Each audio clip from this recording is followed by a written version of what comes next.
Hello everyone, good evening, welcome to Glance Academy. दोस्तों, आज हम लोग कवर करेंगे आई दृष्टि करंट अफेयर्स 2024 की जो हैंड रिटन शॉर्ट नोट्स की हमारी क्लासेस चल रही थी। उसमें आज हम लोग इकोनॉमिक्स के सेक्शन को कंप्लीट करेंगे, क्योंकि पूरी पीडीएफ में केवल एक यही सेक्शन बचा था जो मेरे को तैयार करना था, जो कि मैंने कल रात पूरी तरीके से जग के और पूरा जो है कि नोट्स वगैरह तैयार कर दिया है। इसकी अपडेट भी मैंने आपको टेलीग्राम पर दे दी थी कि जिन लोगों ने हमारे पीडीएफ को परचेस किया था पहले भी करंट अफेयर्स की आई दृष्टि की ये, तो उनको जिसको नेशनल मिला या यूपी मिला या इंटरनेशनल, वो जाके पूरी पीडीएफ हमारे व्हाट्सएप टीम से कांटेक्ट करके ले सकते हैं, जहां पर ये पूरी की पूरी पीडीएफ हमारी तैयार हो गई है। और जो लोग पहली बार इस वीडियो को देख रहे हैं और अगर वो भी चाहते हैं कि हमें भी इस तरीके के शॉर्ट नोट्स मिले, तो वो हमारे व्हाट्सएप टीम से कांटेक्ट कर लें, क्योंकि नोट्स हमारे पेड होते हैं जबकि उनकी क्लासेस आपकी फ्री होती हैं। नंबर मैं यहाँ पे लिख देता हूँ 85275, नंबर फिर से लिख देता हूँ 85275943636। इस पर आप जाके व्हाट्सअप कर लेंगे तो वहां पर मेरी टीम आपसे कांटेक्ट कर लेगी और सारी डिटेल वहां पर आपको दे दी जाएगी। तो चलिए आज शुरू करते हैं हम लोग इकोनॉमिक्स। इससे पहले हम लोगों ने नेशनल, इंटरनेशनल, यूपी, साथ ही साथ आपका खेल परिदृश्य का जो चैप्टर होता है वो भी पढ़ लिया था, साइंस एंड टेक्नोलॉजी का भी पढ़ लिया था। आज हम लोग यूपी पढ़ेंगे, मतलब इकोनॉमी पढ़ेंगे, जिसमें हम लोग बजट भी पढ़ेंगे और बाकी इंटरनेशनल जो घटनाक्रम होंगे इकोनॉमी से रिलेटेड वो सभी टॉपिक हम कवर करेंगे। तो यहाँ पर हम देखेंगे आर्थिक घटनाक्रम में पहली ही एक टॉपिक देखेंगे जिसको हम लोग सुभद्रा योजना के नाम से जानते हैं। ये योजना बहुत इंपॉर्टेंट रहेगी, ओडिशा सरकार के द्वारा चलाई जा रही है, लेकिन इसका उद्घाटन प्रधानमंत्री नरेंद्र मोदी जी ने किया था। 17 सितंबर 2024 को ओडिशा सरकार द्वारा इसका शुभारंभ किया गया। मीन्स की प्रधानमंत्री मोदी जी ने तो इसका शुभारंभ किया, लेकिन यह योजना मुख्य रूप से ओडिशा सरकार की है, जिसकी फुल फॉर्म क्या हो जाएगी, सुभद्रा के रूप में। अगर आप देखोगे तो इसके तहत 1 करोड़ से अधिक महिला शामिल होने की उम्मीद है, क्योंकि ऐसा माना जा रहा है। और ये क्या होगा, क्योंकि इसमें 21 से 60 वर्ष की आयु की सभी पात्र लाभार्थी जो भी इसके लिए एलिजिबल क्राइटेरिया फॉलो करती होंगी, उन महिलाओं को 5 वर्ष तक, लगभग 2024 से 24-25 से लेकर 2028-29 तक, इट मीन्स कि 5 वर्ष तक 50,000 रुपए दिया जाएगा। डीबीटी के माध्यम से उनके बैंक अकाउंट में डाले जाएंगे। और कैसे दिए जाएंगे ये अगर आप देखोगे तो प्रत्येक वर्ष उन्हें 10,000 रुपए दिए जाएंगे, जिससे क्या होगा, 5 साल में उनको 50,000 रुपए मिल जाएंगे। लेकिन एक मुश्त आपको 10,000 रुपए नहीं मिलेंगे, बल्कि 2 समान किस्तों में ये आपको दिए जाएंगे डीबीटी खातों के आधार पे। कैसे? एक बार आपको लगभग अगस्त के आसपास राखी पूर्णिमा, जिसे हम रक्षाबंधन के नाम से भी जानते हैं, उस समय दिए जाएंगे। दूसरा, अंतर्राष्ट्रीय महिला दिवस 8 मार्च के अवसर पर भी दिए जाएंगे। तो 5,000 की एक बार किस्त दी जाएगी, फिर 5,000 की एक बार किस्त दी जाएगी। इट मीन्स कि मार्च और अगस्त के आसपास ये किस्त दे दी जाएगी, और इस तरीके से एक साल में उन्हें 10,000 रुपए दे दिया जाएगा और 5 साल में 50,000 रुपए दिया जाएगा। और सुभद्रा डेबिट कार्ड भी जारी किए जाएंगे, जिससे ये उस डेबिट कार्ड का प्रयोग कर सकती हैं और उस पैसे को डेबिट कार्ड के माध्यम से भी निकाल सकती हैं। तो ये कुछ बेसिक इंपॉर्टेंट इंफॉर्मेशन थी इस योजना से संबंधित। आगे चलते हम लोग केंद्रीकृत पेंशन भुगतान प्रणाली।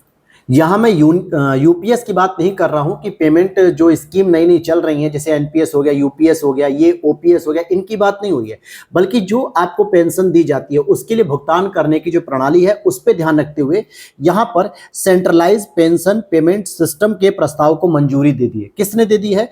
4 सितंबर 2024 को श्रम रोजगार मंत्री मनसुख मंडाविया जी के द्वारा कर्मचारी पेंशन योजना 1995 के तहत सीपीपीएस के प्रस्ताव को मंजूरी दी गई, सेंट्रलाइज पेंशन पेमेंट सिस्टम। इससे बेनिफिट क्या होगा?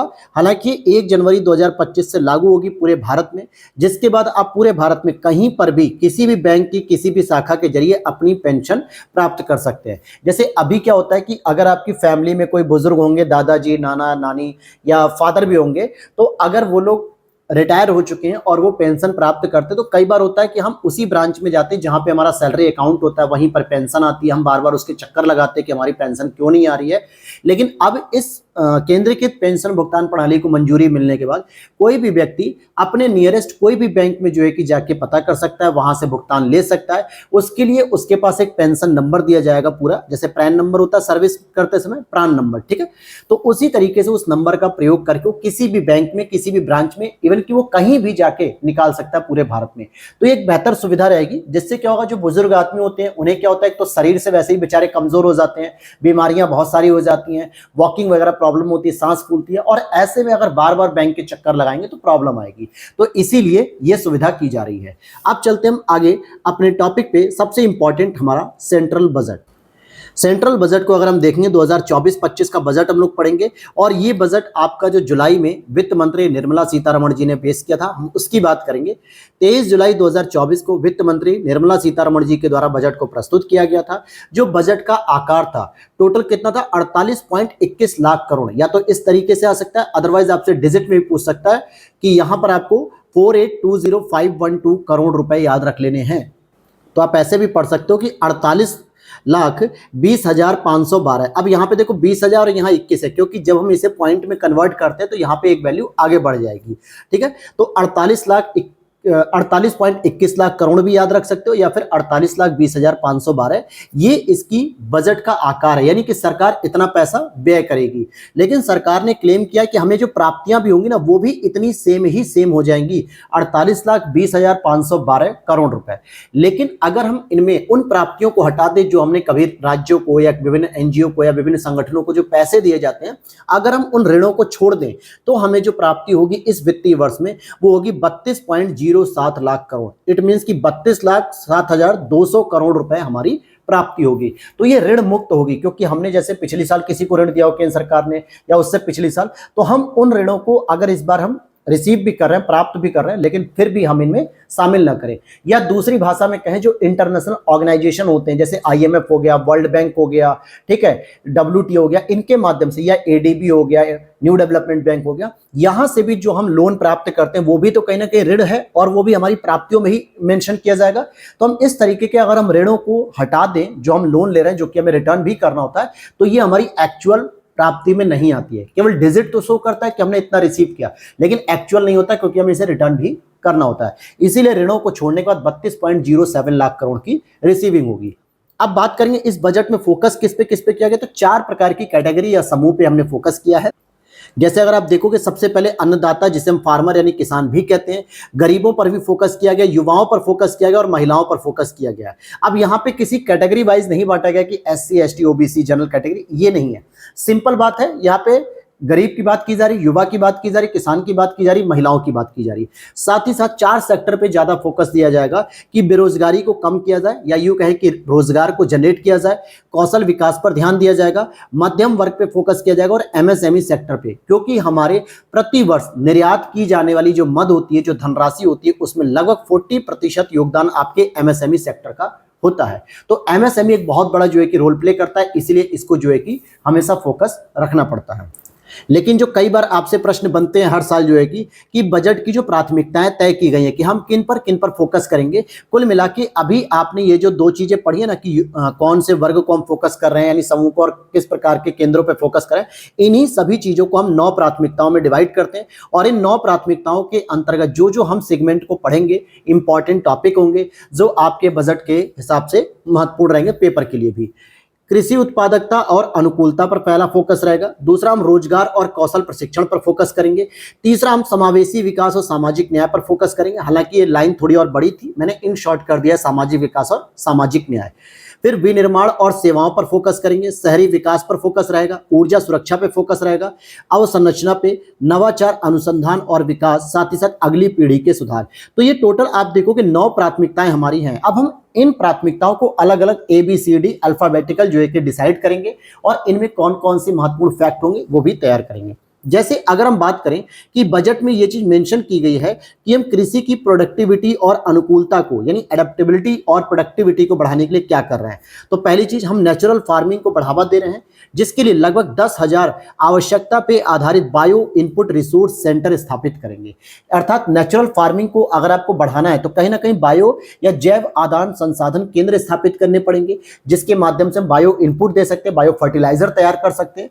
साथ ही साथ कृषि की लगभग 32 और बागवानी की लगभग 109 उच्च पैदावार वाली नई किस्मों का विकास किया जाएगा, जिससे कृषि की प्रोडक्टिविटी में और वृद्धि हो सकेगी। सेकंड, अगर हम प्राथमिकता की बात करेंगे रोजगार और कौशल प्रशिक्षण, इसके लिए भारत सरकार ने क्या बजट में अपनी योजनाएं या क्या नीतियां बताई हैं, तो अगर आप देखोगे कि रोजगार और कौशल प्रशिक्षण के लिए इन्होंने पहली बात रखी है कि संगठित क्षेत्रों में, अर्थात कि औपचारिक सेक्टर में या यूं कहे कि ईपीएफओ में, प्रोविडेंट फंड में अगर पंजीकृत है, तो पहली बार अगर कोई व्यक्ति रोजगार प्राप्त करता है तो उस कर्मचारी को 1 महीने का जो वेतन दिया जाएगा वो 3 किस्तों में दिया जाएगा और अधिकतम ये किस्तें 15,000 रुपए तक हो सकता है।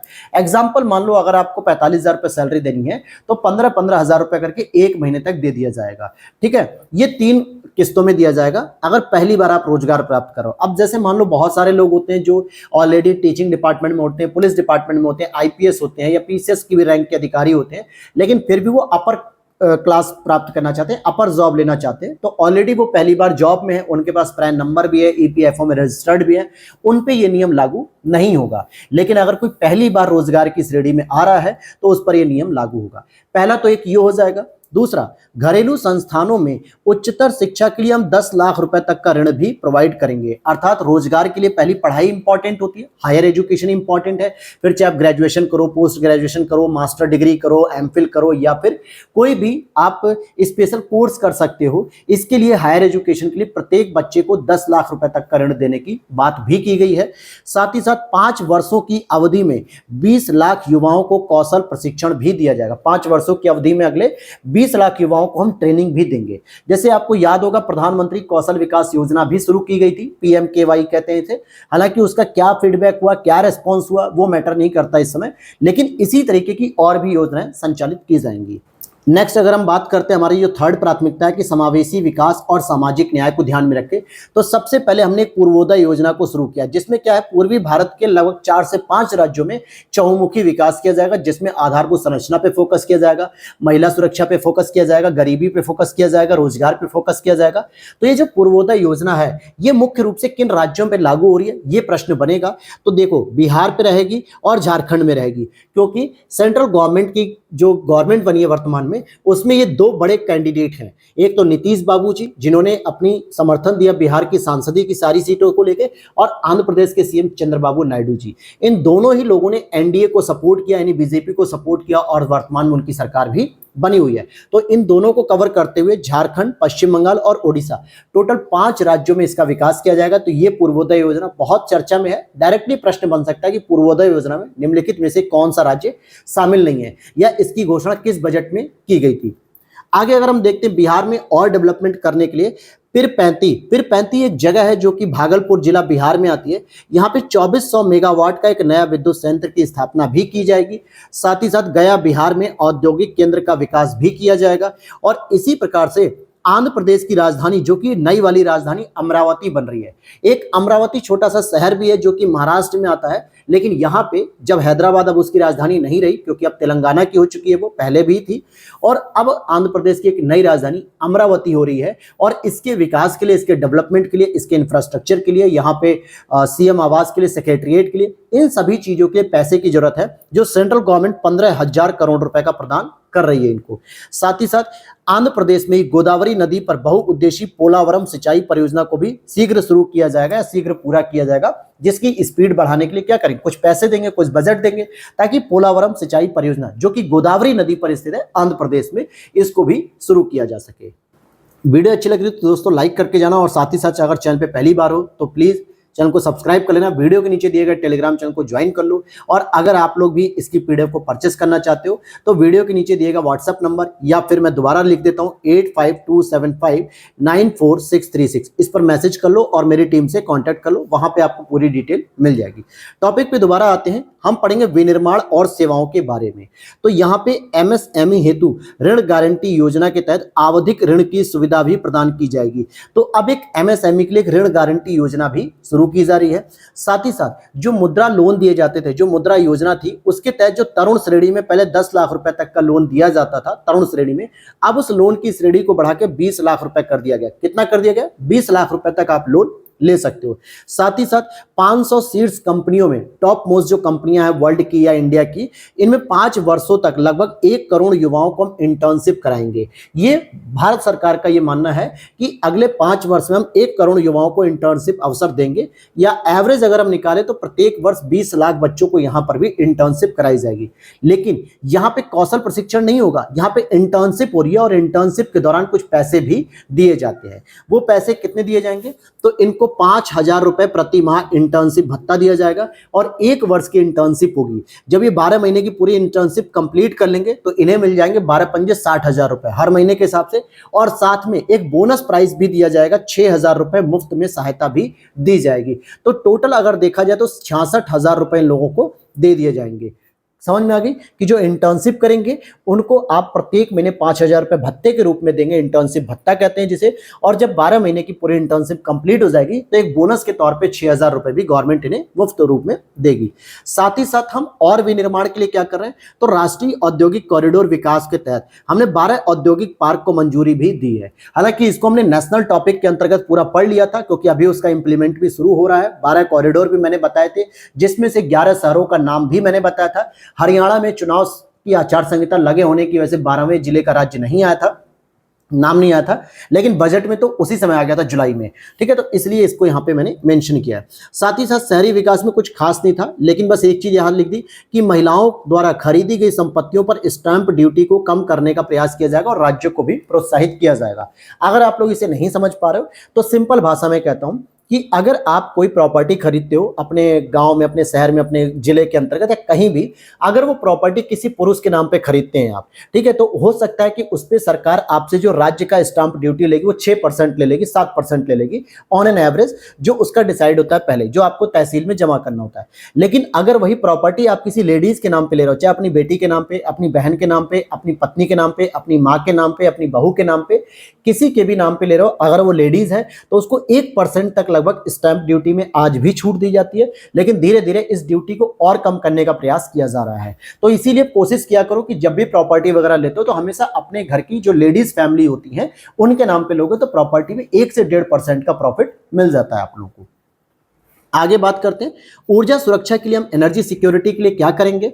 तो पहली चीज की पीएम सूर्य घर मुफ्त बिजली योजना के तहत 1 करोड़ घरों में 300 यूनिट प्रति माह मुफ्त बिजली हेतु रूफ टॉप सोलर प्लांट लगाया जाएगा। क्योंकि ये जो योजना शुरू की गई है इसके लिए हम जब 1 करोड़ घरों में हमें क्या चाहिए, सोलर प्लांट, मतलब कि सोलर पैनल लगाएंगे। और सोलर पैनल हवा में तो बनेंगे नहीं, उसके लिए पहले से हमें एक सोलर प्लांट लगाना पड़ेगा जहां पे इस प्रकार के पैनल तैयार किए जाएंगे। साथ ही साथ भारत लघु रिएक्टरों की भी स्थापना करेगा और 800 मेगावाट का USC ultra super critical thermal power plant को एनटीपीसी और भेल की संयुक्त परियोजना से स्थापित किया जाएगा, जिसमें केंद्र सरकार भी कुछ ना कुछ अपना योगदान देगी। तो देखा जाए तो 800 मेगावाट का ultra super critical thermal power plant को शुरू किया जा रहा है एनटीपीसी और भेल के द्वारा। तो ये आपने कुछ फैक्टर देखे यहाँ पे। अभी चलते हैं हम अगली प्राथमिकता जो हमारी अवसंरचना से संबंधित है, हम इस पे बात कर लेते हैं। अब देखो इनमें जो मेन पॉइंट आपको बता रहा हूं ना, यहीं से प्रश्न बन जाएगा। जैसे सीधे पूछ लेगा भाई आंध्र प्रदेश की राजधानी अमरावती के विकास के लिए बजट में कितनी धनराशि दी गई, तो आपको पता रहना चाहिए 15,000 करोड़ रुपए दी गई है, ठीक है। या फिर पोलावरम सिंचाई परियोजना जो अभी बजट में चर्चा में थी वो किस राज्य के अंतर्गत है, कर्नाटक है कि तमिलनाडु है कि तेलंगाना है, तो यहाँ पे कंफ्यूज हो सकते हो। तो इन्हीं सब चीजों को पॉइंट वाइज बना दिया जाता है प्रश्न के रूप में। अब संरचना यानी इंफ्रास्ट्रक्चर की अगर हम बात करें तो गवर्नमेंट ने इंफ्रास्ट्रक्चर में निवेश करने के लिए कुछ धनराशि तय की है कि 2024-25 के दौरान हम लोग 11,11,111 करोड़ रुपए का प्रावधान किया गया है, जिसको आप याद कर सकते हो कि 7 टाइम्स 1 लिखा गया है। 11,11,111 करोड़ रुपए का प्रावधान, जो पूरे जीडीपी का लगभग 3.4% है, पूरे जीडीपी का 3.4% हो गया।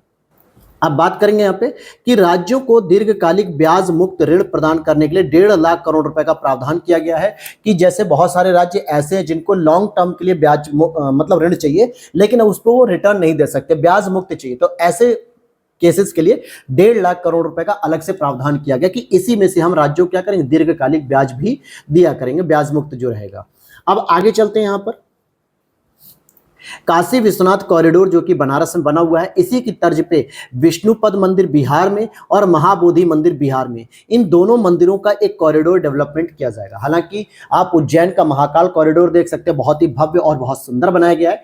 ठीक इसी प्रकार से काशी विश्वनाथ वाराणसी का भी कॉरिडोर बहुत सुंदर है। इसी आधार पे विष्णुपद और महाबोधि मंदिर का भी कॉरिडोर बनेगा। तो महाबोधि मंदिर देखने में तो आपको लगेगा भाई ये तो बिहार का है, महात्मा बुद्ध से संबंधित है, आराम से एलिमिनेट कर सकते हो या सेलेक्ट कर सकते हो। लेकिन अगर उसने विष्णु पद मंदिर करके पूछ लिया कि बजट में चर्चा में था या बजट में इस मंदिर का जिक्र किया गया, ये किस राज्य के अंतर्गत है? बिहार में, और इसके लिए भी एक कॉरिडोर बनाया जा रहा है। साथ ही साथ 25,000 ग्रामीण बसावटों को 12 मासी सड़क संपर्क हेतु प्रधानमंत्री ग्रामीण सड़क योजना का चरण नंबर 4 शुरू कर दिया गया। प्रधानमंत्री ग्रामीण सड़क परियोजना का क्या उद्देश्य होता है? इसका उद्देश्य होता है कि हम गांवों को क्या करें, मुख्य रूप से जो चलने फिरने वाली जो सड़कें होती हैं, पक्की सड़क होती है, उनसे जोड़ सकें। और आपने अक्सर देखा होगा कि गांव में 10 से 15 फीट चौड़ी एक प्रधानमंत्री ग्राम सड़क योजना चलती है, और जहां से वो सड़क शुरू होती है वहीं पे एक बोर्ड लगा दिया जाता है ब्लैक कलर का कि प्रधानमंत्री ग्राम सड़क योजना यहां से यहां तक इतने किलोमीटर की दूरी पर जा रही है, और उसकी कनेक्टिविटी मेन रोड से कर दी जाती है। तो इस प्रकार से हम 25,000 ग्रामीण बसावट, जो 25,000 गांव होंगे, उनको सेलेक्ट करेंगे, और वहां पे अगर सड़कें नहीं है तो हम उसे क्या करेंगे, मुख्य सड़क से जोड़ सकेंगे। और इसलिए प्रधानमंत्री ग्राम सड़क योजना का चरण नंबर 4 शुरू किया गया। तो यहां पर एक प्रश्न आपके लिए बन जाता है कि ये प्रधानमंत्री ग्राम सड़क योजना किस वर्ष शुरू की गई थी, ये आपको बताना है। ठीक है, आगे चलते हैं और हम देख लेते हैं अपने प्राथमिकताओं में।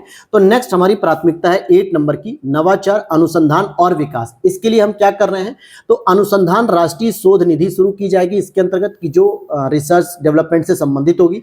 साथ ही साथ अगले 10 वर्षों के लिए या अगले 10 वर्षों में स्पेस इकोनॉमी को बढ़ाने के लिए, जो अंतरिक्ष अर्थव्यवस्था है जिसमें लगातार हम नए नए इनोवेशन कर रहे हैं, नई नई उपलब्धियां हासिल कर रहे हैं, इसको भी बनाए रखने के लिए 1,000 करोड़ रुपए का वेंचर कैपिटल फंड बनाया जाएगा। कितने करोड़ रुपए का दोस्तों? 1,000 करोड़ रुपए का वेंचर कैपिटल फंड बनाया जाएगा, जो स्पेशली स्पेस इकोनॉमी के लिए संचालित किया जाएगा। और लास्ट हमारी जो प्राथमिकता है कि अगली पीढ़ी के सुधार, तो इसमें सबसे पहले श्रम सुविधा और समाधान पोर्टल को नवीकृत किया जाएगा। सभी भूखंडों हेतु अनन्य भूखंड पहचान संख्या, जिसे हम भू आधार भी कह सकते हैं, अर्थात कि हर एक जो लैंड रिकॉर्ड होगा, भूमि होगी, उसको एक आधार नंबर की तरह एक उसको आईडी प्रूफ दे दी जाएगी कि भैया ये जो जमीन है वो किस परिवार के लोगों पे या किस मुखिया के नाम पे रजिस्टर्ड है। साथ ही साथ शहरी क्षेत्रों में जो भू अभिलेखों का डिजिटलीकरण कर दिया जाएगा, जिससे शहर में जो समस्या होती है जमीनों को लेकर, वो प्रॉब्लम्स भी सॉर्ट आउट हो जाएगी। तो ये तो हमने प्राथमिकता के अंतर्गत सारे टॉपिक को कवर कर लिया। अब हम बजट से संबंधित कुछ अदर इंपॉर्टेंट फैक्ट भी होंगे, जिसे हम लोग एक एक करके पॉइंट वाइज समझेंगे। जैसे सबसे पहले हम समझेंगे कि long term capital gain, short term capital gain, दो वर्ड बजट में बहुत ज्यादा क्रिटिसाइज किए जा रहे थे। एक तो लॉन्ग टर्म कैपिटल गेन था, शॉर्ट टर्म कैपिटल गेन, और दूसरा था इन्फ्लेशन इंडेक्सेशन। हम बात कर रहे हैं अभी लॉन्ग टर्म और शॉर्ट टर्म कैपिटल गेन। समझने वाली बात है कि अगर आपने एक साल के भीतर कोई भी अपने शेयर को या अपनी कोई भी प्रॉपर्टी को बेचते हैं, तो शॉर्ट टर्म कैपिटल गेन कहते हैं, और उस पर सरकार आपसे टैक्स लेगी, यानी आपको कोई ना कोई प्रॉफिट हुआ। एग्जांपल के तौर पे कि आपने 10 जनवरी को क्या लिया, एक 15 लाख के एक प्रॉपर्टी ले ली, और आपने 31 दिसंबर से पहले ही, या यूं कहूं कि मैं 30 दिसंबर को आपने उसे बेच दिया लगभग 25 लाख में, तो आपको क्या देखने को मिला कि 10 लाख का प्रॉफिट हो गया। कितना? 10 लाख का प्रॉफिट हो गया। तो आपको जो शॉर्ट टर्म कैपिटल गेन हुआ, इस पे आपको टैक्स देना पड़ेगा। और अगर यही प्रॉपर्टी आप एक साल के बाद बेचते हो, 2024 में खरीदी और 2026-27 में अगर बेचते हो एक साल के बाद, तो यहां पे long term capital gain tax देना पड़ेगा। जो आपका प्रॉफिट हो रहा उस पे भी आपको टैक्स देना पड़ेगा। तो यहां पर जो वैल्यूएशन थी वो कितनी बढ़ा दी गई, तो लॉन्ग टर्म कैपिटल गेन को 10% से बढ़ा के 12.5% कर दिया गया कि अब अगर आप ऐसी कोई प्रॉपर्टी या अपना कोई शेयर वगैरह बेचते हो जो एक साल के बाद अगर आप बेच रहे हो खरीदने के बाद, तो आपको जो भी प्रॉफिट होगा लॉन्ग टर्म पे, उस पे 12.5% अब आपको गवर्नमेंट को टैक्स भी देना पड़ेगा, क्योंकि वो आपकी कहीं ना कहीं इनकम हो गई। और शॉर्ट टर्म कैपिटल गेन को भी 15% से बढ़ा के कितना कर दिया गया, 20% कर दिया गया है। क्योंकि जनरली क्या होता है, आप अगर कोई प्रॉपर्टी खरीद रहे हो, जमीन खरीद रहे हो, तो कोशिश करते हैं कि 4-5 साल तक लगे रहने देते हैं, उसके बाद बेचेंगे। बहुत सारी फैमिली तो क्या होती है, अपने बच्चों के पढ़ाई के लिए, अपने बच्चों की शादी के लिए, परवरिश के लिए भी उस प्रॉपर्टी को 5-6 साल 10 साल बाद बेचती है। ऐसा रेयर होता है कि आपने प्रॉपर्टी आज खरीदी और 6-7 महीने के अंदर ही बेच दो। ये काम कनलाइजर या फिर प्रॉपर्टी डीलर करते हैं, बाकी नॉर्मल जो फैमिलीज होती है वो ये काम नहीं करती हैं। इसीलिए शॉर्ट टर्म में अगर आप बेच रहे हो तो जाहिर सी बात है, आप ज्यादा से ज्यादा प्रॉफिट कमा रहे हो तो भाई उसका अधिक से अधिक प्रॉफिट में हिस्सा भी दो सरकार को। तो यही चीज थी लॉन्ग टर्म और शॉर्ट टर्म। तो इसकी धनराशि याद रखने की कितने प्रतिशत आपकी इंक्रीमेंट देखने को मिली है। साथ ही साथ कुछ और भी फैक्ट हैं, जैसे अगर आप देखोगे एंजल टैक्स के बारे में आपने सुना होगा, तो निवेशकों के सभी वर्गों में एंजल टैक्स को क्या किया जा रहा है, अब समाप्त किया जा रहा है। जैसे कई बार होता है छोटे छोटे स्टार्टअप्स होते हैं, जैसे मान लो कि आपको कोई एक 5 लाख का एक स्टार्टअप शुरू करना है, मान लो चलो 50 लाख का मान लेते हैं, ठीक है, बड़ा अमाउंट थोड़ा, 50 लाख का आपको स्टार्टअप शुरू करना है, लेकिन आपके पास केवल 20 लाख रुपए इकट्ठे हो पाए। आप सोच रहे हो कि कोई ऐसा व्यक्ति मिल जाए जो 30 लाख रुपए आपको प्रोवाइड करा दे, तो आपने क्या किया, मार्केट में अपना एडवर्टीजमेंट किया, कंपनी से जो है कि बात की, बहुत सारी कंपनियों को अपना मैनिफेस्टो दिया, बहुत सारी कंपनियों को अपनी डिटेल सेंड की, उनमें से किसी एक व्यक्ति ने एग्रीमेंट कर लिया कि ठीक है मैं आपको 30 लाख रुपए और दूंगा, तो वो आपके लिए क्या हो गया, भगवान हो गया, दूत हो गया, एंजल बन गया कि सर ठीक है आप मेरे लिए 30 लाख रुपए दे रहे हो, ये बहुत बड़ी बात हो गई।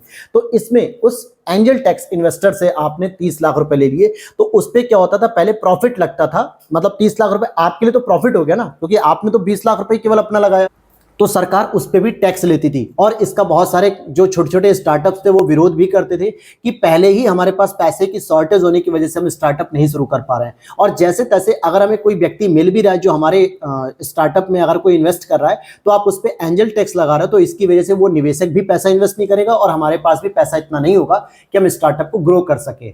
इसीलिए अब हर प्रकार के श्रेणी में एंजल टैक्स को समाप्त कर दिया गया, यानी आज से एंजल टैक्स आपका अतीत का हिस्सा बन गया। अब कभी भी एंजल टैक्स से संबंधित कोई बात नहीं पूछी जाएगी।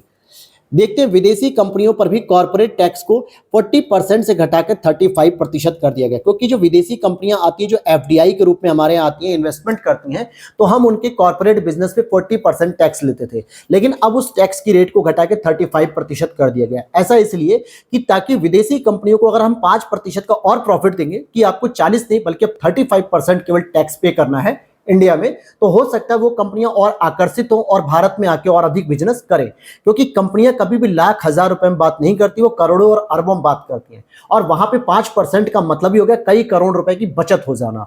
इसीलिए सरकार ने बड़ा कदम उठाया है। साथ ही साथ अगर हम वित्त मंत्री जी के बारे में कुछ जानकारी कलेक्ट कर लें, तो ये उनका लगातार 7वां बजट प्रस्तुत करने का टर्म था, जिसमें 6 इन्होंने पूर्ण बजट प्रस्तुत किए और 1 अंतरिम बजट, क्योंकि इसी बार आपको 1 फरवरी को अंतरिम बजट भी देखने को मिला था। इलेक्शन के दौरान अंतरिम बजट को पेश किया जाता है, और जो भी निर्मला सीतारमण जी ने ही पेश किया था। आगे यहां पर अगर हम देखते हैं, आगे की पॉइंट पे अगर हम देखते हैं कि राजकोषीय घाटे, अगर हम बात करें कि घाटे की राजकोषीय घाटा कितना है, राजस्व घाटा कितना, प्राथमिक घाटा कितना है, तो कई बार होता है इसकी धनराशि भी पूछ लेता है, अदरवाइज इसको परसेंटेज में पूछता है कि भाई ये जो जीडीपी का वो कितना होता है। तो सबसे पहले हम फिस्कल डेफिसिट की बात करेंगे, राजकोषीय घाटा, जो कि 2024-25 में 16.13 लाख करोड़ रुपए का है। ये अनुमानित है, ध्यान देना कि वास्तविक घाटा नहीं होता। बजट जिस साल प्रस्तुत किया था उस समय सरकार को बहुत सारे आंकड़े पता होते हैं, तो एक अनुमान लगा लेती है, फिर उसके आसपास ही कहीं ना कहीं घाटा या तो ज्यादा होगा या तो कम होगा। तो बजट 2024-25 में इन्होंने ये अनुमान लगाया कि 16.13 लाख करोड़ रुपए का घाटा होगा, जो पूरी की पूरी जीडीपी का 4.9% होगा। कितना? 4.9% होगा। तो ये परसेंटेज याद रखना। राजस्व घाटे की बात करेंगे, रेवेन्यू डेफिसिट की, तो ये 2024-25 में लगभग 58.02 लाख करोड़ रुपए होगा, जो पूरी जीडीपी का 1.8% के हिसाब से माना जा रहा है। आगे देखते हैं अगर हम प्राइमरी डेफिसिट की, तो ये 2024-25 में जीडीपी का कितना 1.4% है। अब यहां से एक और प्रश्न बनता है कि कई बार प्रश्न पूछा जाता है कि कुछ प्रमुख योजनाएं दे दी जाती हैं और उसमें मिलान करने के लिए पूछा जाता है कि आपको कितनी धनराशि इस बार बजट में दी गई है। तो यहां पर अगर आप देखोगे मनरेगा का, तो यहां पर मैंने लिखा है 2023-24 का, और यह है आपका 24-25 का जो कि लेटेस्ट है। तो इससे यह भी पता चलेगा कि वृद्धि हुई है या कमी। तो जनरली हर एक योजनाओं में वृद्धि देखने को मिली। जैसे मनरेगा का पिछले वर्ष 60,000 की अपेक्षा इस वर्ष 2024-25 में 86,000 रुपए इंक्रीमेंट कर दिया गया है, 86,000 करोड़ रुपए धनराशि दी गई है। सौर ऊर्जा में अगर आप देखोगे 4,970 से बढ़ा के 10,000 करोड़ रुपए कर दिया गया। सेमीकंडक्टर के लिए जो 3,000 करोड़ रुपए दिए गए थे उसको बढ़ा के 6,903 करोड़ रुपए किया गया, और डीबीटी एलपीजी के लिए 180 करोड़ से बढ़ा के 1,500 करोड़ रुपए कर दिया गया। तो ये जो धनराशियां हैं यही डायरेक्ट आपको मिलान करने के लिए भी आ सकती हैं, या फिर स्टेटमेंट वाइज बन सकता है कि गत वर्ष या पिछले वर्ष मनरेगा के लिए जो धनराशि दी गई थी वो वर्तमान वित्तीय वर्ष से अधिक थी या कम थी। तो वही 60,000 थी, 86,000 से कम है। इसी तरीके से सौर ऊर्जा, सेमीकंडक्टर सभी लगभग कम है। कुछ और भी प्रमुख योजनाएं हैं जिस पे हम बात कर लेते हैं। जैसे अगर आप देखोगे कि पीएम पोषण अभियान के लिए 12,467 करोड़ रुपए दिए गए हैं, जल जीवन मिशन के लिए 163 करोड़ रुपए दिए गए हैं, और पीएम किसान योजना जिसमें प्रत्येक वर्ष आप देखोगे कि 6,000 रुपए दिए जाते हैं 3 किस्तों में 2-2 हजार रुपए करके, इसके लिए भी 60,000 करोड़ रुपए का बजट है।